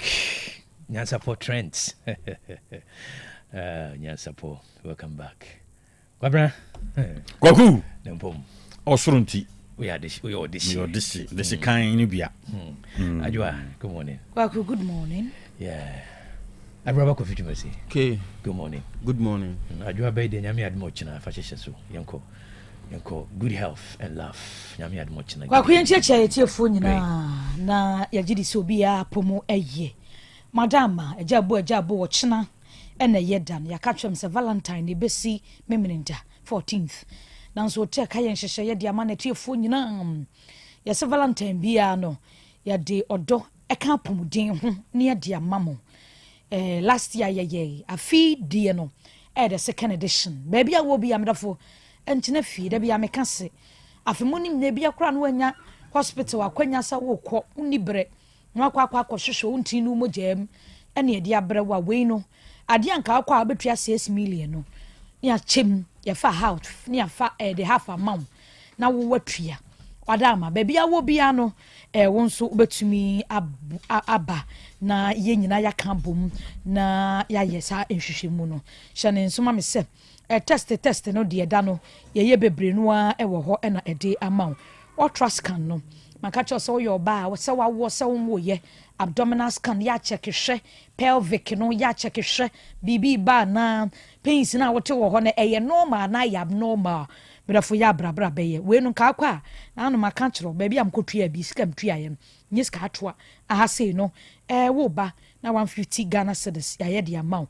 obi wo ha o se me lab no me pese me kidney liver afi me cholesterol check me nsa ni nyina ka wo betua more than 1000 Ghana cedis so no ya manu atua 500 Ghana cedis we ye no efiri hɔ no mo ya say name o se no be scaling polish na hodo ene hu ne amane manka 600 ya te so de about 300 Ghana cedis we ye no free hwa ya discount test ahodo amba bebo so nyina ofo black count hepatitis BC genotype or syphilis junsomu wodi no typhoid na peso ye HIV no peso test en ye count testing ahodo ni nyina da me se o kina fi ya tete bibi ya so ntina fi ntina to so wamade anso obeba ntententem na wababa ba check ahoma no bi ya peso ne maame na sikasa 0244 976805 0244 976805 Otec FM and by Greece Medical Center Wabrema UGC DVLA or Sekwadro area mu ha on Madaroma and one aboa ya yadi dwumade no ebro na yade bay na ya boafo bia daroma and one more ababe so ye mu a yadi dwumade no eba Danis Creation or some can say anything printing obeboa ema watumi aye photocopy flyers ahodo stickers ahodo graphic design DTF prints na ahodo ni nyina key holder mag no valentine be print akonom nyama cap no peso ye design pull up banners ahodo ni nyina vouchers ahodo ye bi picture frames ahodo embroidery t-shirt prints na ahodo lamination bi afa printing ho Danis Creation and American for ediama mlafo atonsu one Fidelity Bank no ehwe animu 0242 186 865 and 0554 232 764 and Danis Creation akasa Jesse drop juice se men kanchro se we no ye mix me ye mixture ahodo ni nyina nka be ya ne papa mu a ka we natural juices ya juicy anu bi na wosa wokoje juice di onya botre adaje na waya natural juices ahodo ade amount ti anka de pineapple bi de carrot afrafra de ginger bi asosomuo juicy and American for amount ono cha kwan no wo putoja mesra program bi a wo ye ne traditional body ni enu an ye bi bonsen ya local bar wo ho juicy eye wenum nyina bi yenye doso pofagu fridge mbo fie kura nanu mo a juicy baby bi ade amount na homa ne 055 776 7333 055 776 7333 na juicy drop juice one ma boa Ujima travel and consult kan aboafo ne ho wose me nka nkire wo ba bia wo bia da obetumi aba no aboa oni so ade hu so betru kwan dia ye nkofa lungu bia ma ho nkokire bra obetumi aboa ovisa ho nsensam wo ko ba bia beda hotel reservations ahodro ni nyina da wo mo eye bibia bi wo ho wose adwuma aba o warehouse adwuma factory adwuma ekuya adwuma wɔn a ɔmtititi fruit nyina bro kyerɛ deɛ ɔmfa ni agoro ni nyina wɔn ɛwɔ enwuma ɛwɔ hɔ no mu a obetumi aboa requirement ade bɛba no ɛyɛ valid passport o medical any police report ahodoɔ nyina da yɛhwɛ ani mo sɛ obetumi ade aba ɛmma wo 18 years and above dia wo yɛ fit sɛ obetumi akɔ yɛ adwuma no sɛ wɔwie SS nko ade a ɛne na wo de no kora de requirement no edem mesrew accommodation baby abeda baby a wokwa wode uti beto u take it ahodo afi benefit na mebobody ama wo no uwi a sika de be ma abosome no esumpa entientre afi kuma se no son treso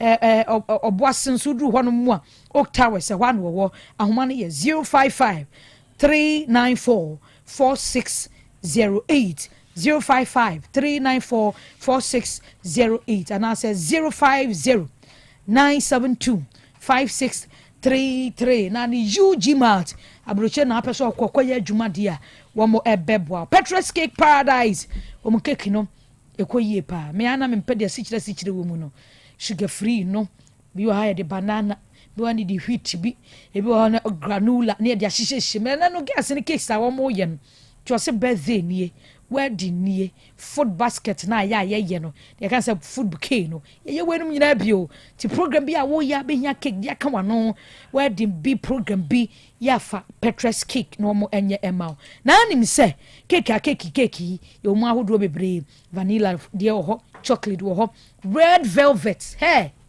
go try her na be dia dance here fruit dia nyina ye bi e wo ho Christian Service University ye main entrance wa bonso wo mo ho na no me call comes so wo ma ba beje wo siesie wo kama Petrus Cake ahoma ne ye 0243 356 3316 0243 356 3316 and 0506 033 197 mama campus ni na Petrus Cake ni ai moko break an matwa fa ho na makwa akope bi edi Kwaku. All right adwa jeda se nyame adum ochina ye so ye hwe ye tifo ni adofo nyina ye hwe monim se Otec the month of love edo a ye betre ama ye adofo ene se wapomuden ehu hia ye busumin na enka sika ka obetua no ye se bra Otec ene by Grace Medical ya ka boma ya fafa anything nyame admo channel pase na me so se dodo na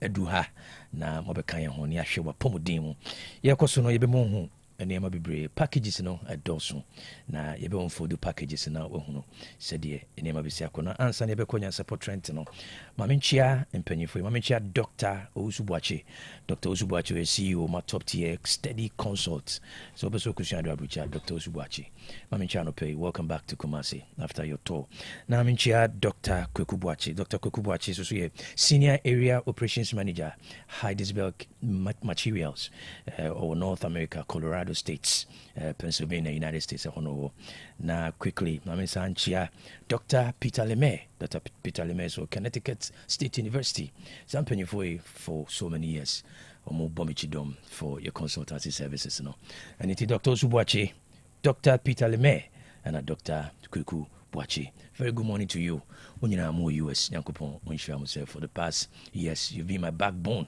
for my consultancy yemfa trends no and so much for in semi koso memo ha de obokrata mu mabe fontin tan fidie no so ye boabo no say ya na ye de asomo de wo se usua de film no na usua de film de wo se udi tu hu fo no so no na udi tu hu fo yen shase 68% of Ghanaians approve of Mahama's performance IEA survey public confidence in President John Dramani Mahama remains strong despite ongoing socio-economic challenges according to the new survey by Institute of Economic Affairs. Okay. Institute of Economic Affairs.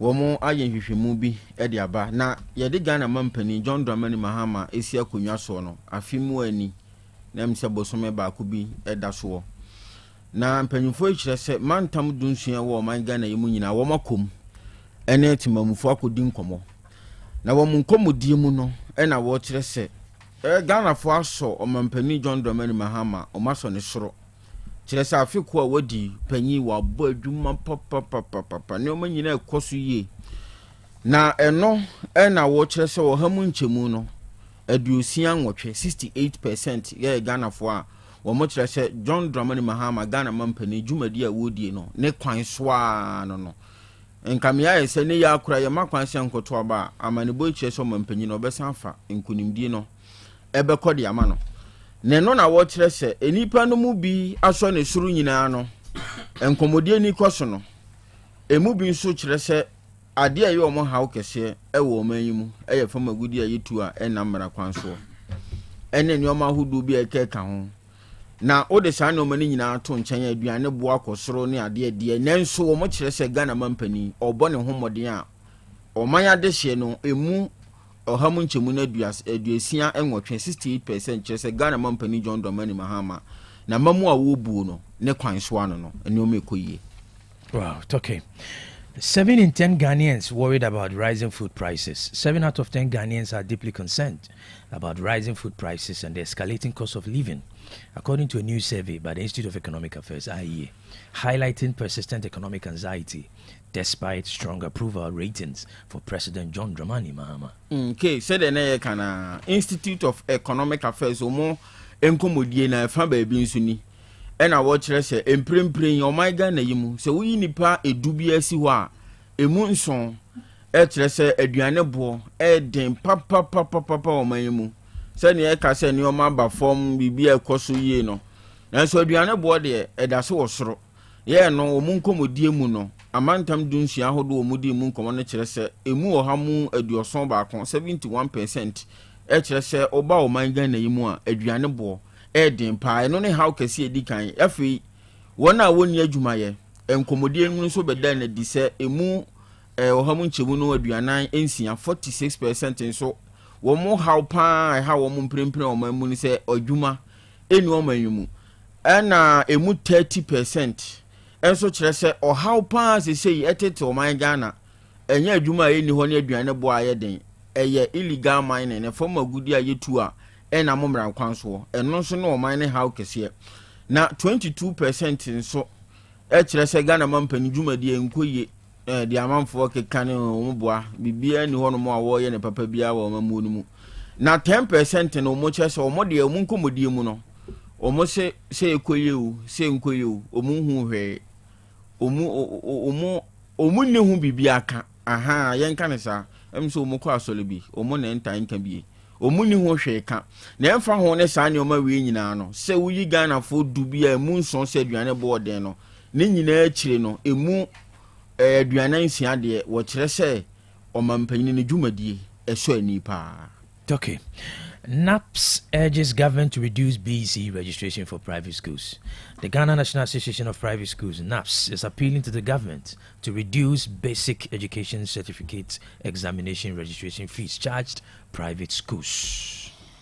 Abusia Ghana National Association of Private Schools, wamopanyini ya wada wan mano eno eka say wachira say die ekoso wa meimu no kofo bebre no ana economy ekoyi inflation eniama yesi nanso wanche nkwada ne ba betwro BEC nsohwe no fees e wo so mutua ema ban no afie wo ma anyiso be 20% nso mo san de aka ho enti wogina private school fo nyina anem na professor Damasus no ena ye president wo de atodwa kire sa ban no enya bibi mfa ho sanse ye hwani ama ya ebobo so na yatisi yati we so we aboabo sei na ebebi ase na BEC registration fee entumu aba be 20% ene akire dia wo hu ne se emwa titiru ene omo private dia ne die nti no ogina mu panyina wada wadma no a wode ato aban ne nim se aban wo hwehweni amasoma wonum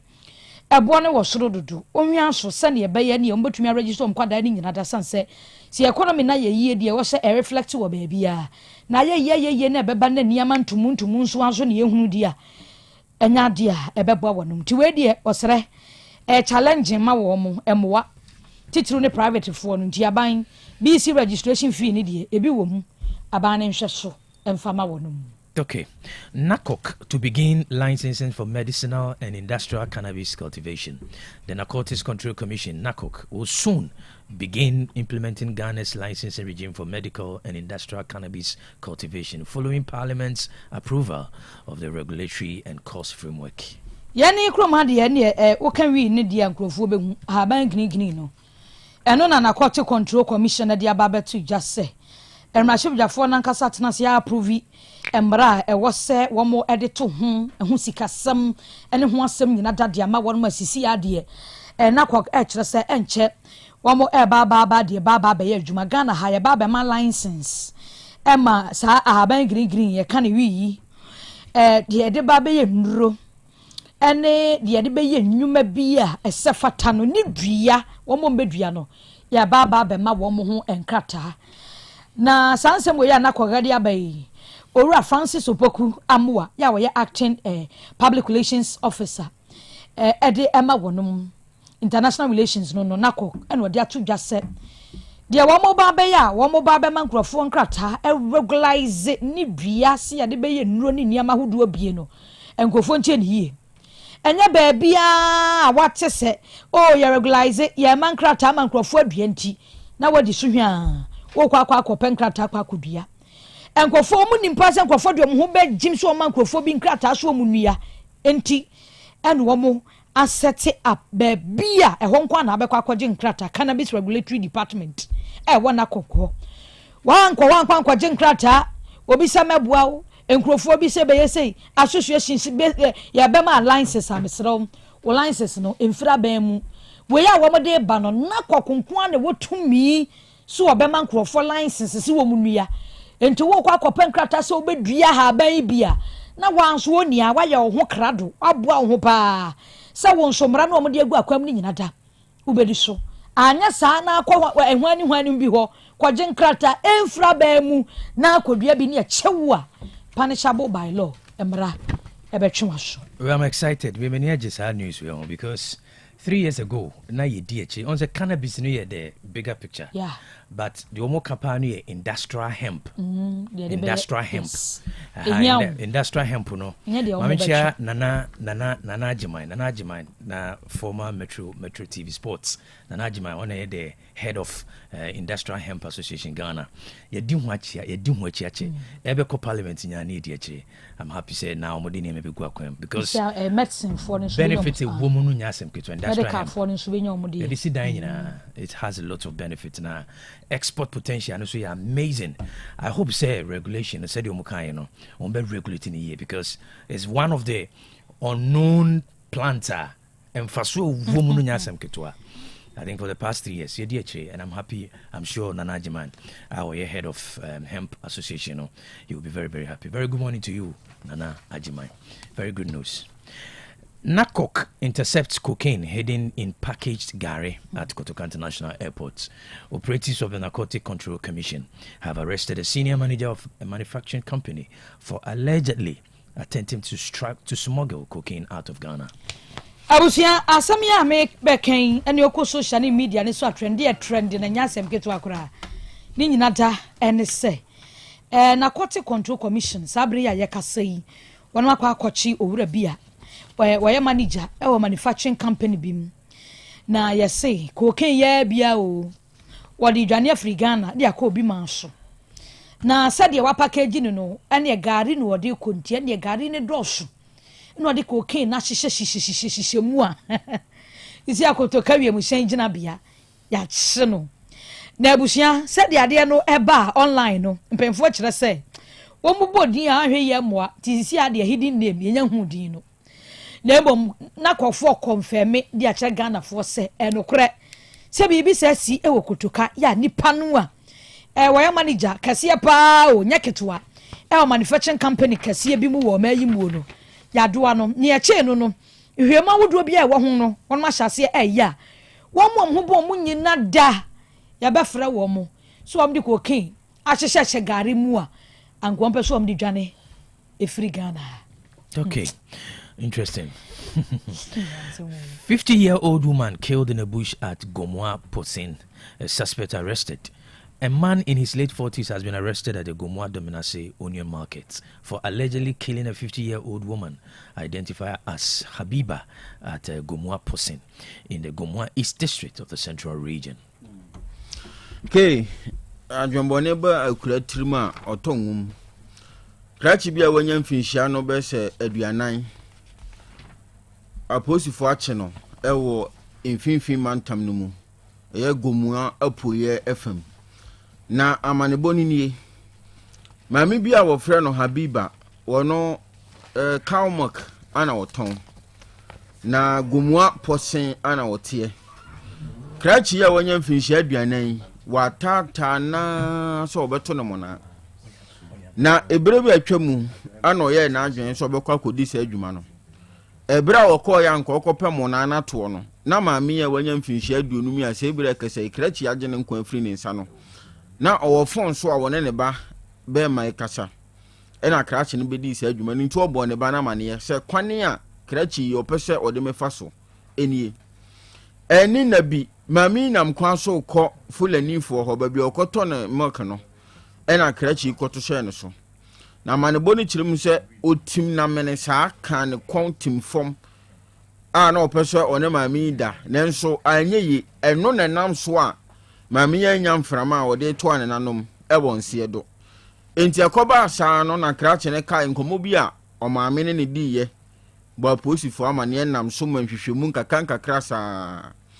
Gomoa Dominase Jenejum ena wokodoa opanyini finhia aduanan a okotomo na akodi ewu wonom ekodoa na se bre kasa die emfinfin man tempo isi sa dom na kache ana wo a obo manhwehwemu ahodo akoso na chief imam ya wono Gomoa Ojobi opani Kasim Idrusu ena wode nsemi atodwa wo kyerese krache no owa posifo nsemu akere na mpa obo manhwehwemu akoso na maame na mu ne so de aposifo akofa wonom de afiri nwura mu honom ekro enti opanyina wanya mfinhia aduanan yanko okotomo na wanya nto namso age maami mfinhia aduanum waje ne nkwande afiri ne nsa no wakodi aposifo nsem a woboa emanhwehwemu akoso. Okay. Abusuafo yenko ahoma no so na yene Nana Ajiman enkotwetwe nkomo na Nana ne twi ne ntino mene ne beka brofo. A very good morning to you, Nana Ajiman. Good morning to you as well, sir. It's been a long time. This is Enoch from Kumasi. Yes, Enoch, come around though. But you don't check on me. That's the problem. Yeah, it's been a while, but I've been following the whole project. It's okay. Okay. All right, Nana. Narcotics Control Commission will soon begin implementing licensing regime for medicinal and industrial cannabis cultivation. How do you receive this news after Parliament's approval? Well, I think it's long overdue, to be perfectly honest with you, because what we're looking at, it's taken 6 years since the law was passed for us to get to this stage. And I'm most grateful that we're getting there, because at the end of the day, what we're looking at is a new industry that will generate revenue not only for the entrepreneurs and people who live in the rural areas and rural parts of Ghana, but also for the government. It will also bring a revenue stream for them, and it will allow them to socially intervene where necessary with the construction of hospitals and roads and schools, etc. Lots of things we need. So I think it's a very good thing, and it should have been around a long time ago, but nevertheless, nothing happens before the time, they say. Okay, Nana, there is this misconception about cannabis. Normally, when we talk of cannabis, we think in terms of weed, but can you tell us the difference between the industrial hemp and the potential it has for Ghana? Okay, so currently, at the moment in Ghana, we do cultivate marijuana. And I'm sure you're aware that there's been so many seizures in the last few months or so. But basically, there is a big difference because the law provides for the cultivation of industrial hemp with a THC content of 0.3%. Now, THC stands for tetrahydrocannabidiol. This is the compound within the marijuana that gives you the high. Now, in industrial hemp, with a THC limit of 0.3, no matter how much you smoke it, if you so choose to do so, there will be no high. So there's no point in smoking it at all. So basically, the industrial hemp, even though it is cannabis, it can only be used for industrial purposes and medicinal purposes. So, for example, we can produce wood from industrial hemp. We can produce charcoal from industrial hemp. We can produce hempcrete, which can build the studio that you're in right now. Everything plastic can be made out of industrial hemp, and it is biodegradable too. So if we were to throw it, carelessly in our drains, after 60 days, it would biodegrade. It would just simply disappear. Industrial hemp is also good for our textile industries. We produce something that is called bast fiber, and this bast fiber can be combined with cotton, nylon, and all other fibers that we have there. It can be something that can be used to revitalize our flailing textile industry. So there are so many things that can be produced, and cosmetics is one of them again. Toothpaste, creams, oils, and the like can all be produced from industrial hemp. Medicinally, what we can also do, and what has been done in other countries, we produce something through the extraction of the buds of that tree, Epidiolex, which is good for those who suffer from epilepsy. And we have a lot of young people who suffer from epilepsy, and they're not getting the right treatment at the moment because they're just being fed pharmaceutical drugs, which cannot help them at all. But industrial hemp and the oil from the industrial hemp can help to cure epilepsy. At one time, it can stop the seizures.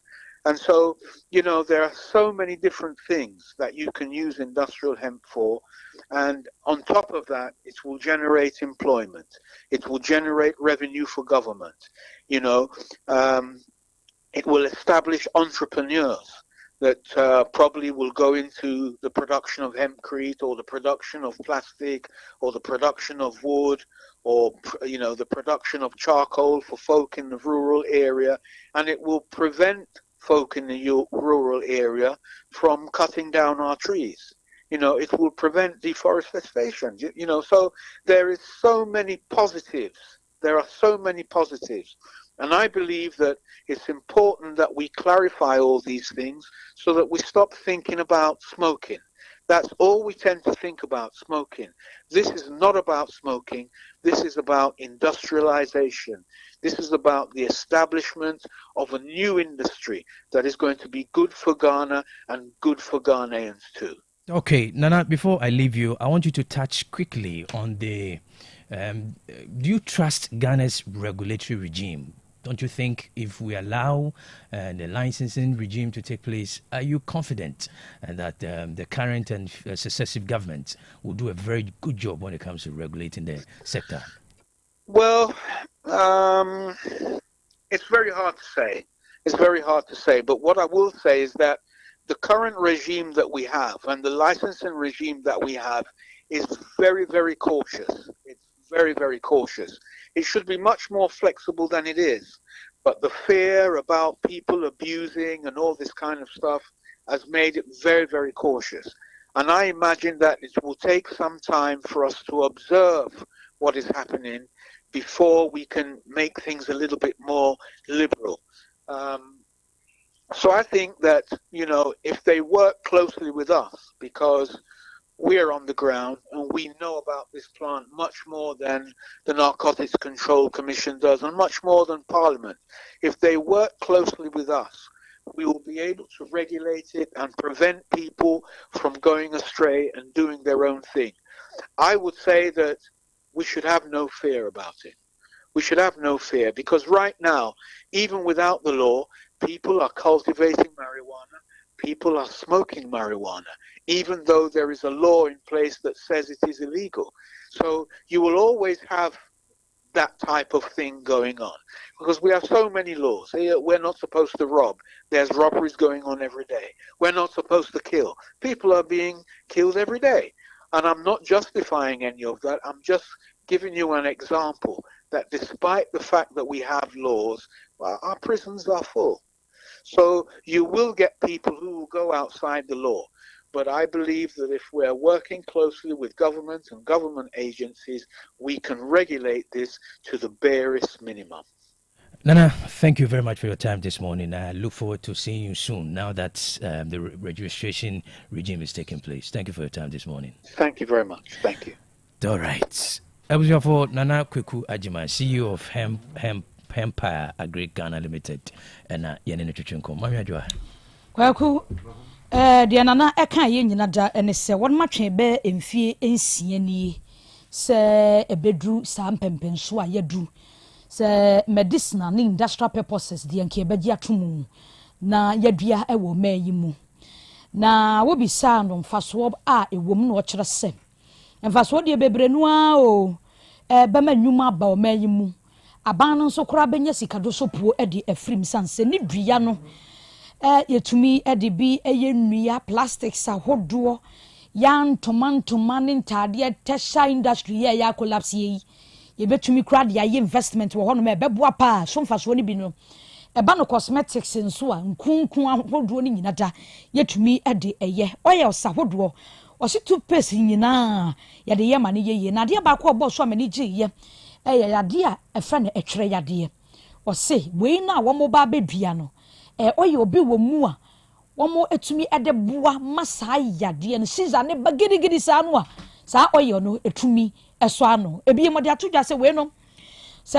wadwene ne se wo kwa akonom no abedi nkwase asem san se odwen se obe high a won high cause we 0.3 nko ba bia yo mo ba bedua yi nya de high ni bia nti no wo mo ma medua ma nkrofo me high san se we ni de 0.3 ye nuro ni niyam bia bobo bosu yi ho nkomo de ye di ti we de wo se be ba na beboa pa no agidi sa ben wo so nso no aba na pensu regulation no wo mo ebeye ne yie na atumi aboa wo me de ye kira kye ben fie nsie nti ba bia du no wa kira se nani age se wo man no ya ba bedu sa empempensu yi. Okay, so yeah, say na kwabna enko amano na answer na no mamenko Facebook na me acknowledge a few comments about Wasco GH. Also my greetings to you and your hardworking crew KOB. The show is airborne from Sokoban. Great job. Big OT, I salute you, great man of God. KOB, many serious conditions such as hypertension, which is high blood pressure, diabetes, high cholesterol, often develop gradually without any noticeable symptoms. Screening allows you to know your numbers and address these risks before they lead to severe complications like heart attacks and stroke. God bless you and your great team, Nyansapo. Befi Bantama, food insecurity and unemployment still remains Ghana's topmost challenge, and the government must tackle it head on because the Feed Ghana and 24-hour economy seems a mirage now. Nana Kojuba, good morning, will be listening to you live from Adisset Executive Hair Grooming Lounge Park, Ashtown. Also, we should remove our political spectacles and fight for the development of Ashanti region. The region deserves better. Emmanuel Mankwa from Nkontomri Brahababumi. Also, KOB, good morning. We thank God for another Thursday. Also, Yao, Didi Nawa. Also, good morning, Mr. KOB. I'm watching you live from Aswansi, and I greet my mother, Dora from Poma. Kwame Fusu, Achuma Obotanso, Achuma Boko Abotanso. As usual, say thank God for another beautiful Thursday morning. In fact, it's very true that our leaders are not proactive and they don't think about the future. Ben in Fancy say, we urge the government and other stakeholders not to reduce the cocoa price, but rather maintain it. If not, it will cause propaganda. Greetings. Okay, honestly, the Ninchiaba. Honorable Abedi Kwadasu Kumaso, enjoying the Otec 102.9 FM news and live and clear at TKB Microcredit Service Bushen. All right. Kwabna, Yanko Bangladesh. Yanko. Bangladesh votes in first election since Gen Z protests ousted former PM Sheikh Hasina. Bangladesh is holding its first election since student-led protests in 2024 ended the 15-year rule of its increasingly autocratic leader Sheikh Hasina.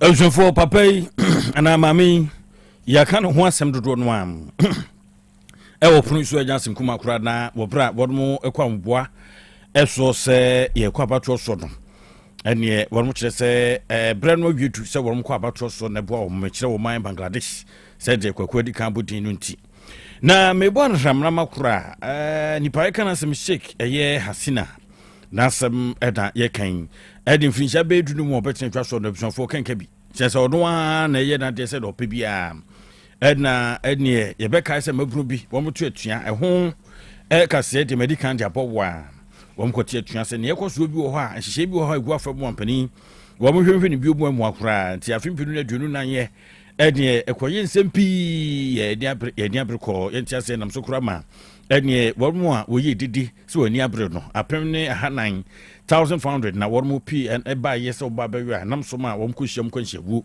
ene tututu no nyade ne nyasem kuma kura srafo a Hasina suma wo mse monkonkodi nkoda na de mo mu dwamasom ada me nkwan ma ba bebu manya sebi mabon enti ene nsem no bebre na bisofo no party ye friends a wa mi league sabra ye kasete ye yi party no kura kwa chese yi no totwene se ma na kwanya kura no besi aga no biom na Sheikh Hasina de sabri watopia fajan ya ene se de honsem no bebre ye ba kire no ne ade akokoso ejesi a ye kasete won mu benya kwanya ba ye party awuro bi te se Bangladesh National Party BNP won mu dimo akote pada fe musimi kro ba ko Islamist party Jamaat Islami wonum ena AC agano nde mabru no dimo akote pa ya sisi dia ye kai die wo bia hwe kwan se Sheikh Hasina ni sunsum kura momfa Bangladesh se wo bada wa ba besi agan ebio ni ade na ni pohwe chiri Nobel Peace prize Luwet Mohammed Yunus wono eno hwe chiri mre krakra ntem won ba beto abai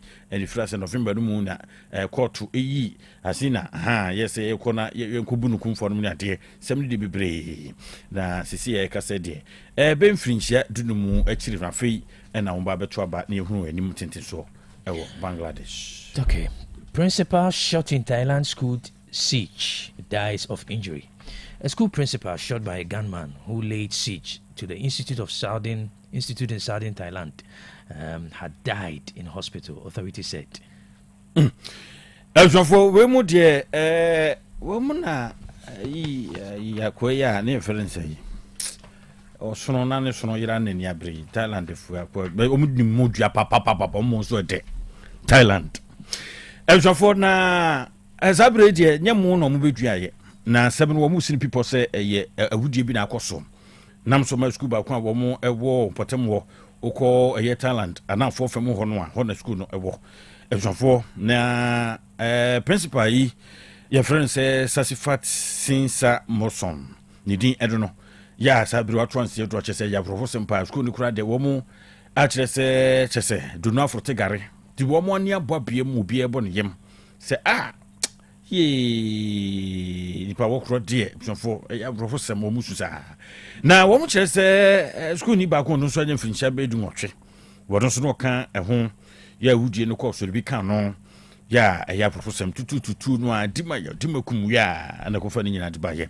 na school ya kana se mu ben kropon we friend say hatia kana one no one chia kakra na se kuro no enye de sa hatia ya se kwada ya no panma tutu ye nam so ma akofa wuwe yetumi ede eba ye na sansifati wonu chese etuo no bo no na prepre mu nem ne nipa mbro prakope no amanka jebiu ene ma woto a ensie edo ya de oka ho no de senka mirika so nti wonu kura na wo mu ko hospital ho ya kura no kura na nim se wonu obetumi a survive entumi antentam akose chese koye aprofosem na student ba ko no so yese wo huri ede afampoma mu wonu so entumi antentam so otitu sa no dade hye ne mirika so mpoma wo hin ni omimrem famu a entumi ankoyi amfa mano na wonu chese akoye aprofosem pa se school ye friend say Pratan Kirawat school building and as a school no womo dano abansura womo asie no wapa no weso hura akofa aprofession de banti womo yense trofo mo hotel de womo aka wo ya wo school fu eni womo edi namso mampenfo mo school no womo atwere afa Facebook womo no so ya wo de abetutwa wo chese ye mamia wo gudie na wo nipa pa mi se enko Ghana fo die ni bi so wu ana wo nipa talent bia na enukre ɛna wɔn mo ɛyɛyɛ na wɔn mo kyɛ sɛ sese no wɔhwɛ Thailand ya wɔ ho etuo yɛ adi papa so wɔde kuta wɔtiti dwuma no ɛkɔ so pa buhu dia license de illegal and de illegal no ɛdo na ɛkɔ so pa nti da biara da ya de bɛkye ade bɛsɛn no ɛkɔ so saa na wɔn mo kyerɛ sɛ Kropon Bangkok na nsɛntɛm ne dwom etutuo bi kɔ so pa ma ɛde nam so kora ma kora bi onye mfinhyia bɛdunan nam so ma woto a nsie dɔ nipa mienu a ne ayi bi a wɔn ka ho wɔn nyinaa pirepira yɛ a kyɛ sɛ na no ɛten ti de ɛkɔ so ɛwɔ Thailand mamu sisi Kwaku.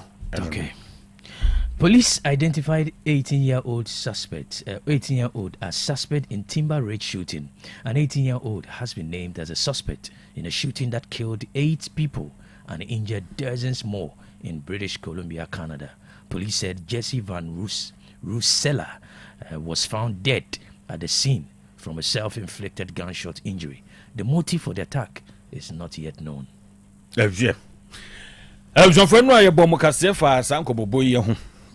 Nina ye Timber Ridge school ye war British Columbia war Canada.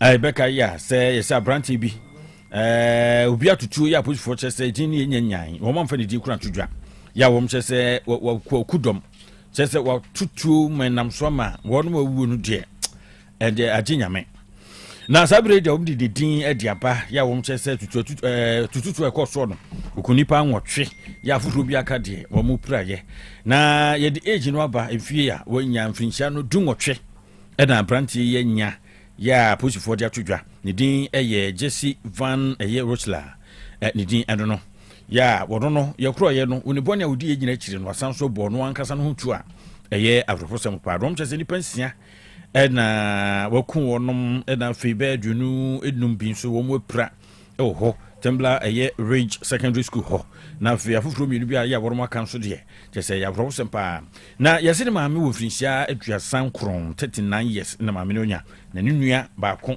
ya wonya dubako ono de yekọ no so kuna ka no ho nyina eda ho empanifo a wo mo ene yehwemu na di tudwa na Abrante Van Roosella ya yeka na semo ebusonfo ye wo no bema abamu a ene ye wo no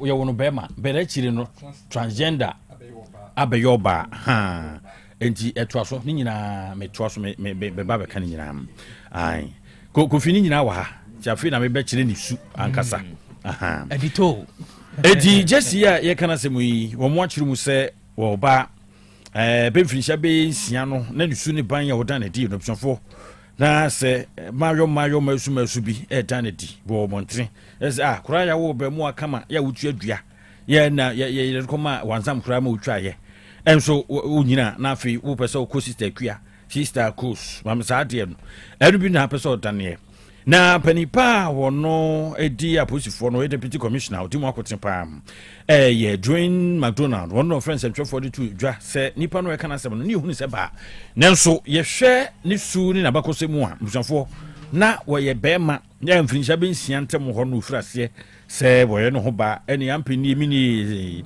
eni ebufu se bonkru mini bo se wo yes mini no wo skirt na wo shed se mema to mema ta no to made ya wonti wo ye mata prekope dane mata na wonu kyerese okunipa pa ene ma be duminu eka ho sanso ena mema be mienu bi ena obi a ya wonya be du mienu ono so ka ho ena be du miensa bi so omo so ka ho kyerese wom sese nyina no sa branti anase aba me friends Kwaku Besia adwa de wayo edunu kotututu na wo mchese ntimi hunu de poti akwai ema wo yitu no enti wo sane ba ase se ye be wuru akire ni ahwe ne na pomdin titu pa ne na dwumu na wo mu wuru mu no na wo mchese abranti kwan bi so no ase bere bi abesen kro na dwumu enhye da nkoyi ni ade ene nam so ma suku yi ho ya wo mu ye se he kotena fi kakra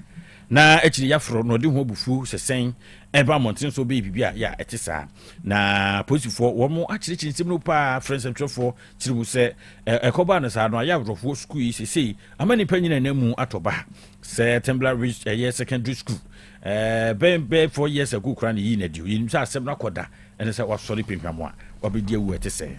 Okay, abusuya yenyina nsem so ne fa ene Nyansapo trends ni si ha na aseda no yɛmfa no kɛseɛ ɛma yɛaboafoɔ a wɔsɔ yɛ asene ma yɛtumi boaboa nsɛm no no ne yɛde brɛ Osbel yɛnkɔ Osbel Limited abusuafoɔ wokɔ akɔpɛ blocks papapa wo agyamadeɛ no bi ɛwɔ hɔ wopɛ standard wobɛnya bi ɛwɔ hɔ solid holo ne nyinaa ebi ɛwɔ hɔ na wei no 5 ana 6 ana 4 inch ne nyinaa nso ebi ɛwɔ hɔ na ne sɛ pavers so yɛtwa bi ana pavers no yɛtwa bi clay dear concrete dear asphalt dear stone dear grass dear stamp dear metaphor Osbel Limited bomodin na kwakwaje wodie wo Ghana wa manone baabi a wo bi a betumi ne yadidwa mo frɛ no nso obefa dodo metaphor baabi a wo no bomodin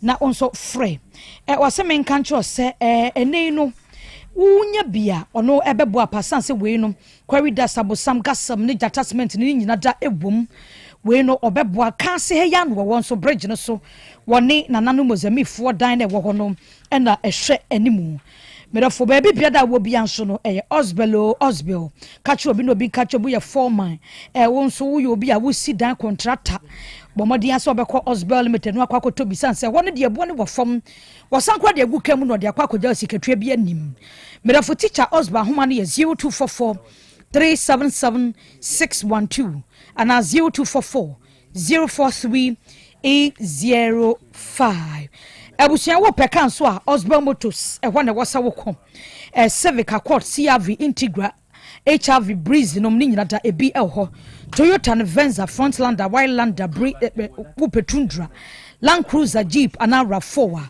ni nyina ebi elho mdafo wo kwa kotoka na mesa ya fedi nante wo bi antumi emu mesrawo da kwadwom ne wo ya ne despite building no ehwe animu ahoma ne ye 0244 377 612 0244 377 612 abapa monie abapa samen kancho se wo peniama abeto se ya free TV laptop no kettle blender rice cooker no merafo oba ha na abenya bia ebo no ewo fom pa ye niama ne nso de asia yiyi so ti ba bia wo bia nso ebe delivery no ede amaw eye nie wedding nie wo top pro convention crusade conventions abodo ni nyina ebe de amaw na no pa ye na se live band no na nyasem ketua ntu nso program bi a wo ye bia frɛ ye beba bebo de amaw nya fe na nwumo ye nimto ya boa ye ho sound ne nso dede ni memu ode obedi adanse ti wuto niama papa abapa no na live band Hepa Plus live band no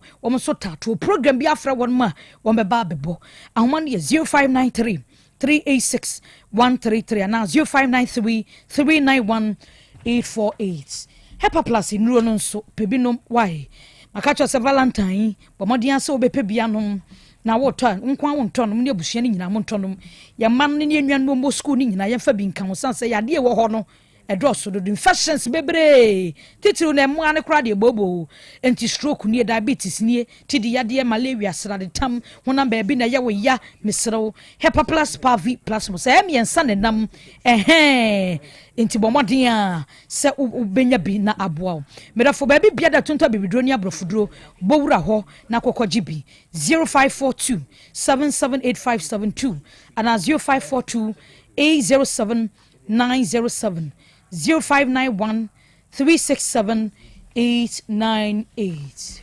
Elson for yanto so nenko Ejaba Jewelry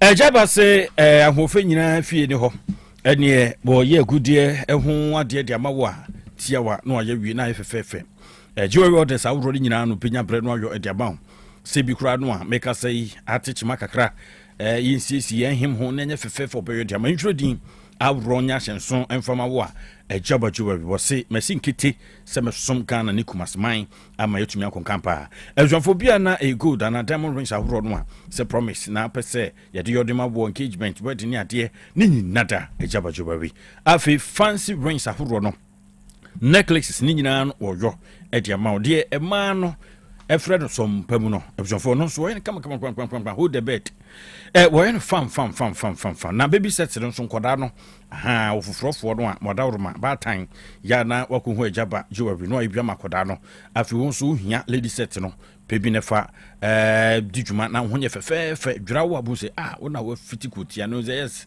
awofoforo de ya asantefo ye pepa ti jaba jiwa say wo so obehwa asantefo nyina sanse wo yoba na nya wo say ya oba no wasiesi na ho ayefe esuafo bia na wo so obeba pese kodwabo bia se na ho fe ne dan sosoronko kwan so a ejaba jiwa na echa kwankura bata no atoto de aseta me aye Edunti Jaba House, Pempe the 2nd Street, Edum. Afi menshia traffic light, traffic pool. You see light in the aka pool no. Jaba Family House and so on. Number is 03220-26708 and 0277-104488. Now Jaba Kwame Efrisian Atukese. Elsuafo na afipidu ne Indonesia dupon wa edapron so na Ghana fo efri eso na sen no a ehya seseta asantememu no ede obia ka ho asabadanse e ba de chapo champan kentema o dasebemu plus capsules ado ne edura we had of for the try o try ba ko na ba hunu hwi agyan ide asema me ka kiro no na try ba ko so na ba hunu se amfo hwe kire ne nto aso ampa penifo dika imu booster papa ye beboa wo BCC ni pedua no moja no apese defru sa no se de bia na otifan yo ya pinso okra na ntia na so wa brententem so bi won so abun so akoma no kwan fa so obo no ha moja no a lucky baby tinya kwanya nkoma enkoma de o haw ne amane ene de ebre wo erunti that's very plus capsules kwadwo bebri kwadwo mo na ho ye de eltafo bia na opese BCC ni pedua no bi wa hwe ni pedua no a skin no te se bia wanya mfinsha be dusin num ezo obe 30 years ai chese nipadua no asei ekokondem kra unya dasbemu plus capsules no a ebedi ejemu wapa dia mawo wo bai be mai hwedwomu o opese okompa so grobe junction ko gina so ma hoto ho sane o ma hunu sampa be mamu na jo 3.6 eno an se ubenya dasbre imu plus capsules no ebebo yipa afi enyoma ya tutotusin atete jinja wonipadua no mu bia no beke kanso ama ho ato siatika mo adawurma ya de no ayo yapa mame bia no cheche ni die mu no obepetro no bi no siatika manom tiwe no kra no nyame ama na se me betra no ma me won try kutu ase dia ma ho siatika beko wonam ya wo bia no aye mbre no ne ade a unya dasbe mu plus no a me se nyankrompon wo no de adokotafo miensen afem ye ya ode adupon yi dia ba sa fe empenu na dunu ensia no ye no wo bre ntentem so no anonom nante ya no ni subiru no anonom na ho atop afi me sha no so badwuma pa me patro bia ya de enemu yarewa no a ya na ko hinta o e dipadua no mu pa tia na so eko nipa bebre no a 80% na wo san enemu yarewa no san so ni we body count uni we na eko ni we na eba na ni we na eda na ni we na sorry watete ayo ho pa ndiama be ma kokudo zuru na twa koshim ayesa potrani bon bantimi mo adwuma se ne se ne fata me patronya dasbe me cha no beboa wo na fe oban fiti kro ne ni abo abiem ene kapenta ni fitani ono ne nkora se o mosire wani dubu so me awonko a ne huru se ene ayi na bado no ban so emayi unya dasbe me cha no beboa pa waya se tatutu gononum ne ade etu ase odwo so a emayi ho ta yo hene me say dasbe mesha na blood tonic ni so me say iron no wom blood tonic ni we no age so iron ni wom eno na kuta ni padua no pa yi iron no ebeboa wo ma wo so wanya hote mapa omre nyonya afi na abaye adwuma no obrententem iron nti wo say ehyew edin de bia na ehyew den so ye sorry ano pa say ihia blood tonic mbi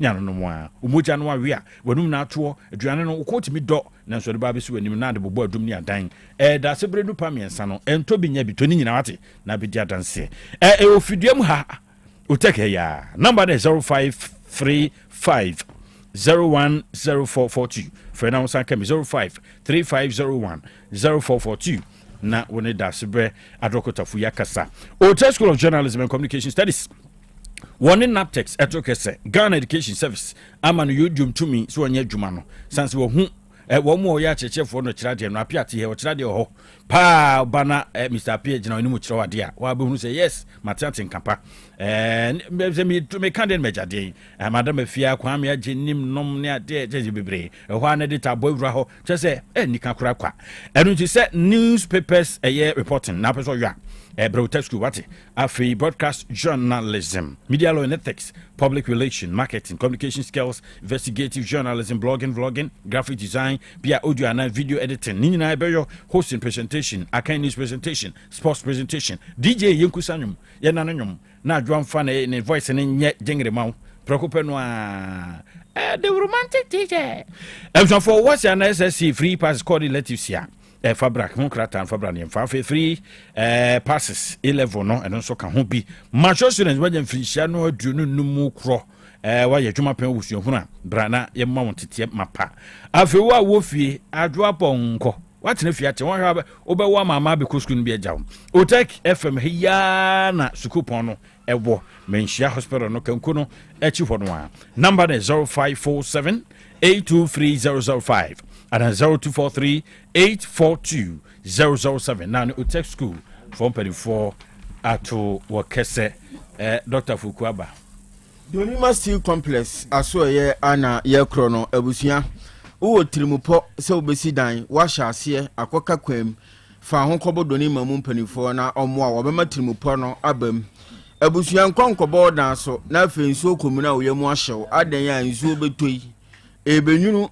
Ebe sonsa sonye wan fa ho ankobo donima for enunti ene nso muna na yam hihye no obebo dan ne so ma enyunu fa ba bia wo won chance papa waso ye hono ma bebo am ani so adi hunu no aba mu na wo mu aba awura mu akofa strips ni bia ba IBL step town ni nyina de ya ka so ne de yen ka so ubenya odi akodi djuma mani o ma nyina akoso ye di ama na enei akronfo ha adwene enti so opese wo da na unkoye obi a wadanso wani tete honom a kodoni ma so honom obemo apono papa say ye warehouse ufi honom no odi beto to anu ama kromfo bia ntimi mu na akowura mu sanso na tropical nails no odi bia ba we no carpenter fo agya tumfiri say obo a enkoa every 1 inch ekosi 6 inches ni nyina no obi honom binding wires ahodo iron rods ni nyina doni ma so honom na bi wa woton sade frew na ade a wo ya ni kapa no enie Opese wusi dan woni dansi hunim die bia wo beche watena se atu huofo akere kwane abefa so besi dan ne bewi a wonye wo kapreba na abusia wo se enka nchero se boss people product no so ode abadwaman so ye disiesie hudi ehuni mani o manyina koso yi kama doni ma pene be yesa ne o manyi edi ama wo na tena ekese na asafo YF Junction wo ben Ghana Revenue Authority no Tamale Kanvili wo ben King David Junction sanso na Accra Kantamanto GBC Bank honomo a Techima Wenchi Road Kentena na ya domboache ni fi honomo ena wonu butu awodi djuma ahomani ni frɛ wo nkomo bi akamu no wanu bedi 0244126625 ana 0540101555 ukukuru dan ni si honomo ewie doni madam menti wo se wodi penti gu ho ne dan no fɛ ni wie no ewie mudie ne wie peyo extreme coatings wo maso e na abekro no akogye paint ne bi we nye fake bi anye paint atwamu bi a wo ma papa original paint a wakuru krawura mu wo Turkey akofade aba wo de gudan no ho a he kama I said dan bi esi sokoban ho ba bi uduru ho na wo pressure kosoro kra na aba form paint o de gudan no ho no obi de wo de fada na ho na wo twemienu akese awi ammo ase dan no kra yim paint ye Extreme coatings normal paint papa fakofa ho wate emfie bebre na de tia nete wo paint ahodo wo hono mo a odi gudan no ho ye fia opepa wa de enti set ya no ensesa ani mfedi chese extreme coatings obema paint papa e de adu djuma usa wo ho pe watwa nkoso kala bia wo pe bi wo bi na wo paint bi so ye yini design preko wo de fada no ho a kama o special package bi wo hono mo de ma painters enti wo kona akoto free hono mo a we ne kokko mu nkomo na wo ne wadi sanso ana wo training na wo yama painters a wokọ na wo de wo fa santetie ni mu a obi abekwa kọ na adwuma no ne nani age ekoba ne sa da bia na wo di wo ho adanse de kira foforo na wo nya adwuma ni bia na ambrabo no ekoso sa Atinga Junction wo ne la petite chemist anedi animhwe wo hono mo frɛ wo mo 0200922202 0200922202 na enei oba o man Ghana mu a enkomo ba ko a wo bi edibie adwuma ni o man ni mu yenya adwuma nye ene mabunu akomodo o mo de bebre na Youth Opportunity and Transformation in Africa YOTA wasi enkanchro se ode anindaso bi ba fa ho behiem na beboa wɔn a wɔsu sɛ adwuma ni ɔman ni mu no yehu firim na wɔtwe nsia no de asi hɔ no mo a wɔbɛtete wɔ owie a botumi ayɛ nnwuma wɔ mmeaeɛ ahodoɔ bebree ya bi a hotel koraa botumi akɔsom na wɔnya kakra de ahyɛ wata so wɔn a wɔtwe wɔ sin so hɔ wɔtɔn sa from sɛ mo ne wɔ mo medical so bom na wɔtwe nsia nkɔ na wie no wɔnya adwuma yɔ kɔba ne saa ne ɛkɔ ne abɛkraw da bia no ayɛ akorɔbɛto wosi fie bibi yira pɛ na yɛbusaw ɛnyɛ nika kɔne kɔsua adwuma no bi na mo apa wahoma ne 0501 499424 0501 499424k.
Nyansapo health tips na yadrusu yensaka dietitian Mrs. Afua Owusu Ansa ewa homa so principal dietitian confirm noche shene so o se wanjibre ama wapomudin a obenya daje ama yade anopai dietitian e de apomudin church ebre. Good morning dietitian. Good morning KOB kakra nyame adom yede February ekonenim. Toby, I'm grateful to God for your life. Now, I appreciate Ejuma Wodi Ewo my Ghana. Nyame fa wo so ye Ejuma. Na meda se so say wama wo ho kwan a nyame de wo ye Ejuma. Michia ye tiefo ne ya hwefo nyina. Endra ye share nkomo bia say in fact last 2 days about gestational diabetes. Endra me can start ho ensem. Na emse maka o efide so say a me hu say say ka research a ya de bi eda ho dada na nyame eboa ebie eni a kire yen na ye hu say ebeboa na emboa me can start ho aduane na me can say white rice emboa kra ba say a me ayenim no say so obi ewo bibi ye diabetes gestational diabetes ye ken na said ne nije emo ho there are many things we can do with it at the end one of the things me say me no mo na me no eno nko a me no maybe me de wa ubenya lentil edua edien so mpo na bibi to say wheat wa sika kakra wa ho a wo de kwenua ana wanua sogum na wo de eno aka ho se o noa emuna but bibi eka ho enye mona enkwa na yehu nti wo de noa at least you are getting some fiber obisu on body wheat ebefra anoa emono apart from nyamakai ana in addition to this no ye be say manua but menua me paake ahye freezer me paake ne nkakra ahye freezer me pese me di mu a maybe me ye fi freezer ahye fridge mu before amekwa akoda nti anopa eno anse me heat ye hu say emu a me nua ne sesi a ne emu a me de hye fridge mu ansa me need no ni pedua no hu ni differently in terms of blood sugar control compared to ni amenu an esesi ano ni amede share fridge mu no emma esikyire wo me mogem enkosro sa have a spiking effect on the blood sugar compared to nya yanwan sesia nti wo ye rice lover na ye ka say ye mo fi waduane mu a ha adwen ya so ye nim say brown rice so nye obia na owo nyame akyede otimi di brown rice ye betimi aye ne sa na aboa ma ya tra ye nuane a ye di ne mu na ya so ye kra emi age de bia me quality of life is important. Sometimes it's even important than a draw ye de mo because it's a weninjia okra na obeweja ni pedua na nkasampo nti basically emo ye beti ni ayenesa.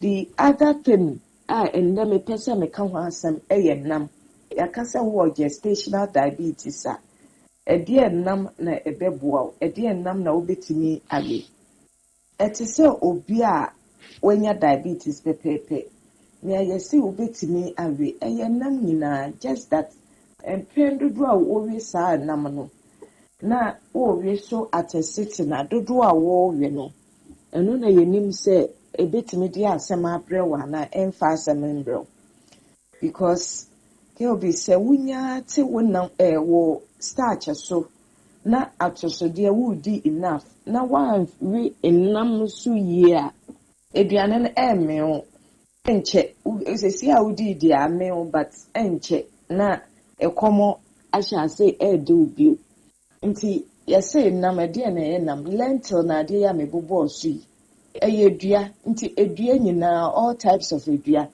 just that we obi a yaka say we wo GSSPD full defector minim sa eduane din wo twimo but ye friend favor beans nya aye atre beans na cream color emu etre na ye bobo so ye nkwan ye timi kaka so na ye de ye nkwan ma nkwan ye de pa. But the other chemical be woman say yakasa wo GSSPD full defector emwa say obedi say aduane. But we obi a entirely that could be na akofa aduane ma enya ade dey help bedro but the idea water di dia emwa say wo de beka aduane a wo di no wo ye no. But apart from that, soya bean, chickpeas, lentils ya won sabe som bia wo de kan waduane ho a ebeboa bebre eye nam prekope. The other enamo so a eboa yetimi di gu ye kokomu yetimi edi ye nkwan eye nkate aduane nti nkate ahoro nyina no eno so eye enam ema obi owo gestational diabetes nti instead of wode milk gu waduane mu all the time no utimi edi nkate ayanyam ehono mmore no eye mmore koko anaso nkate ayache no a nchene no so wom odi bi betimi egu koko no mo wehwane ho wo hwane ho ni nyina ni pedua no appreciate the other part no so bibi te say katenkwan abenkwan ne rere we nyina eka nut group no nkwan dia esan angwa na edos wo mu nenti ye recommend say betimi aya anopa na ewie aduane enye nwre because enwe wudi ya enche na wo de koda say aduane so eche etimi between 4 to 6 hours ewo wo yemu ansa ni pedua na etimi aye ho adwuma ewie by then na ni pedua na pese wada so a na eche say adwumadi a ese ni pedua na ye a ohia say aduane bia eni wo yemu no emma musa emma o nti ye ntua wo se wo beno but one ebeya anapa ana ewie aduane na enye nkwan a esese wo taa no because it's angwa na edoso mu nti betimi ama wo mudro no akoso more than normal. Yanko the next one kosua eso eye nam prekope na ehia se obeyi kosua fi waduane mu kra se wo de dro so for hypertension diabetes na senior we gestational diabetes ya ye Kenya ebe hia say yesi wedi kosua be miensa na watwe no mu eno wudi so wudi mmua ni nyina nyese wudi white na akayoke no yi fi wadwe mu say ye bone because me awodwe say ye bone wudi ebe ye bone ama the next one eno ebe hia say ebe di ne dodo pa eno ye nsuomunam no so enye nsesawa ne adwene ne nko a when you salmon, when you redfish, when you tilapia, all different types of fish. So far as one allergy and intolerance to any of them, you okay say you do and no you most of the time. You my dear ne ja warrior ne prakuntre ne sa nyama na say you home so. Like be young fancy me kwa ne brebo no ubetimi de atwiwo akakadro ne je ne mu na ode kakra to fufuo no so with the liver no ema emfaso kakra just that abuse no so a yen kai say maka we fidie so say liver is the zoom lion of the human being nti enu na detoxify say poison bi and toxin bi ewura ye ni pedwema liver na study say ebe yi efi ye nipadua mu nti aboa de no so the same dwumadie na odi nti ebe hia say udi mpa enye often because oil zoom line adwuma by the time you be kwa kokon means some of the toxins will be remaining just that nya de a wota de a emfa ha obi a embrem nti sa ye astrade ne ye aware na ade no eno ye be ye fi ye duane yem because eno betimi ama ye cholesterol na ade no akoso akokonam sesi amaka say esan say ye tawi akokɔ ne nti ebe hia say eye fresh na ye be ye chi na twitwa srade bi eteten ho ansa ye de aye duane ba wo ye obi a wo ntawi akokɔ da kru bi na wo de etwemu a eno here say ebe ye echi no because one time tie never we now within 6 months almost 1 year afi na obe bi mpa cho ha wo ho we na sa sha nyame enunyam nintwinam ne sa mojanam no remunam nyina cancer group no eno you say more of pro-inflammatory protein it cause a lot of inflammation until ye to be mpa ye top baby asradini no ye enye namo e say ye ta de kan ye duane recommendation ye once a month ye di twomba ko bia ye okay but it be your last one and person me kan sa processed meat sausage ham na de no de and also ye fimokra because emusra de enchine na enyama bebre no emmoa say opinfo a yesi wesichi ya akosro na akosro no odi beka wedua nyame ya adoma ochena ye beto ye nkomodi no so me da sepa. Okay, dietitian yesu so da se Mrs. Fo so ansasa no peso wajibre na oni atwetwe nkomo ye fa seda ne bi ma ya boafo ya Bolivia Enterprise Adaroma feature life nuane na enye na wodwa so we 23 vitamins and minerals, 19 amino acid, omega 3, inulin, selenium, high energy protein and dietary fiber. Nuane no ahye muma se twum. Your Future Life Zero, Future Life Old, Future Life Protein, Smart Fiber, Mortar Bella, Life Tonic, Repair Food, Beauty Food. Wenim nyina ye nuane ni bia nya drumedofo.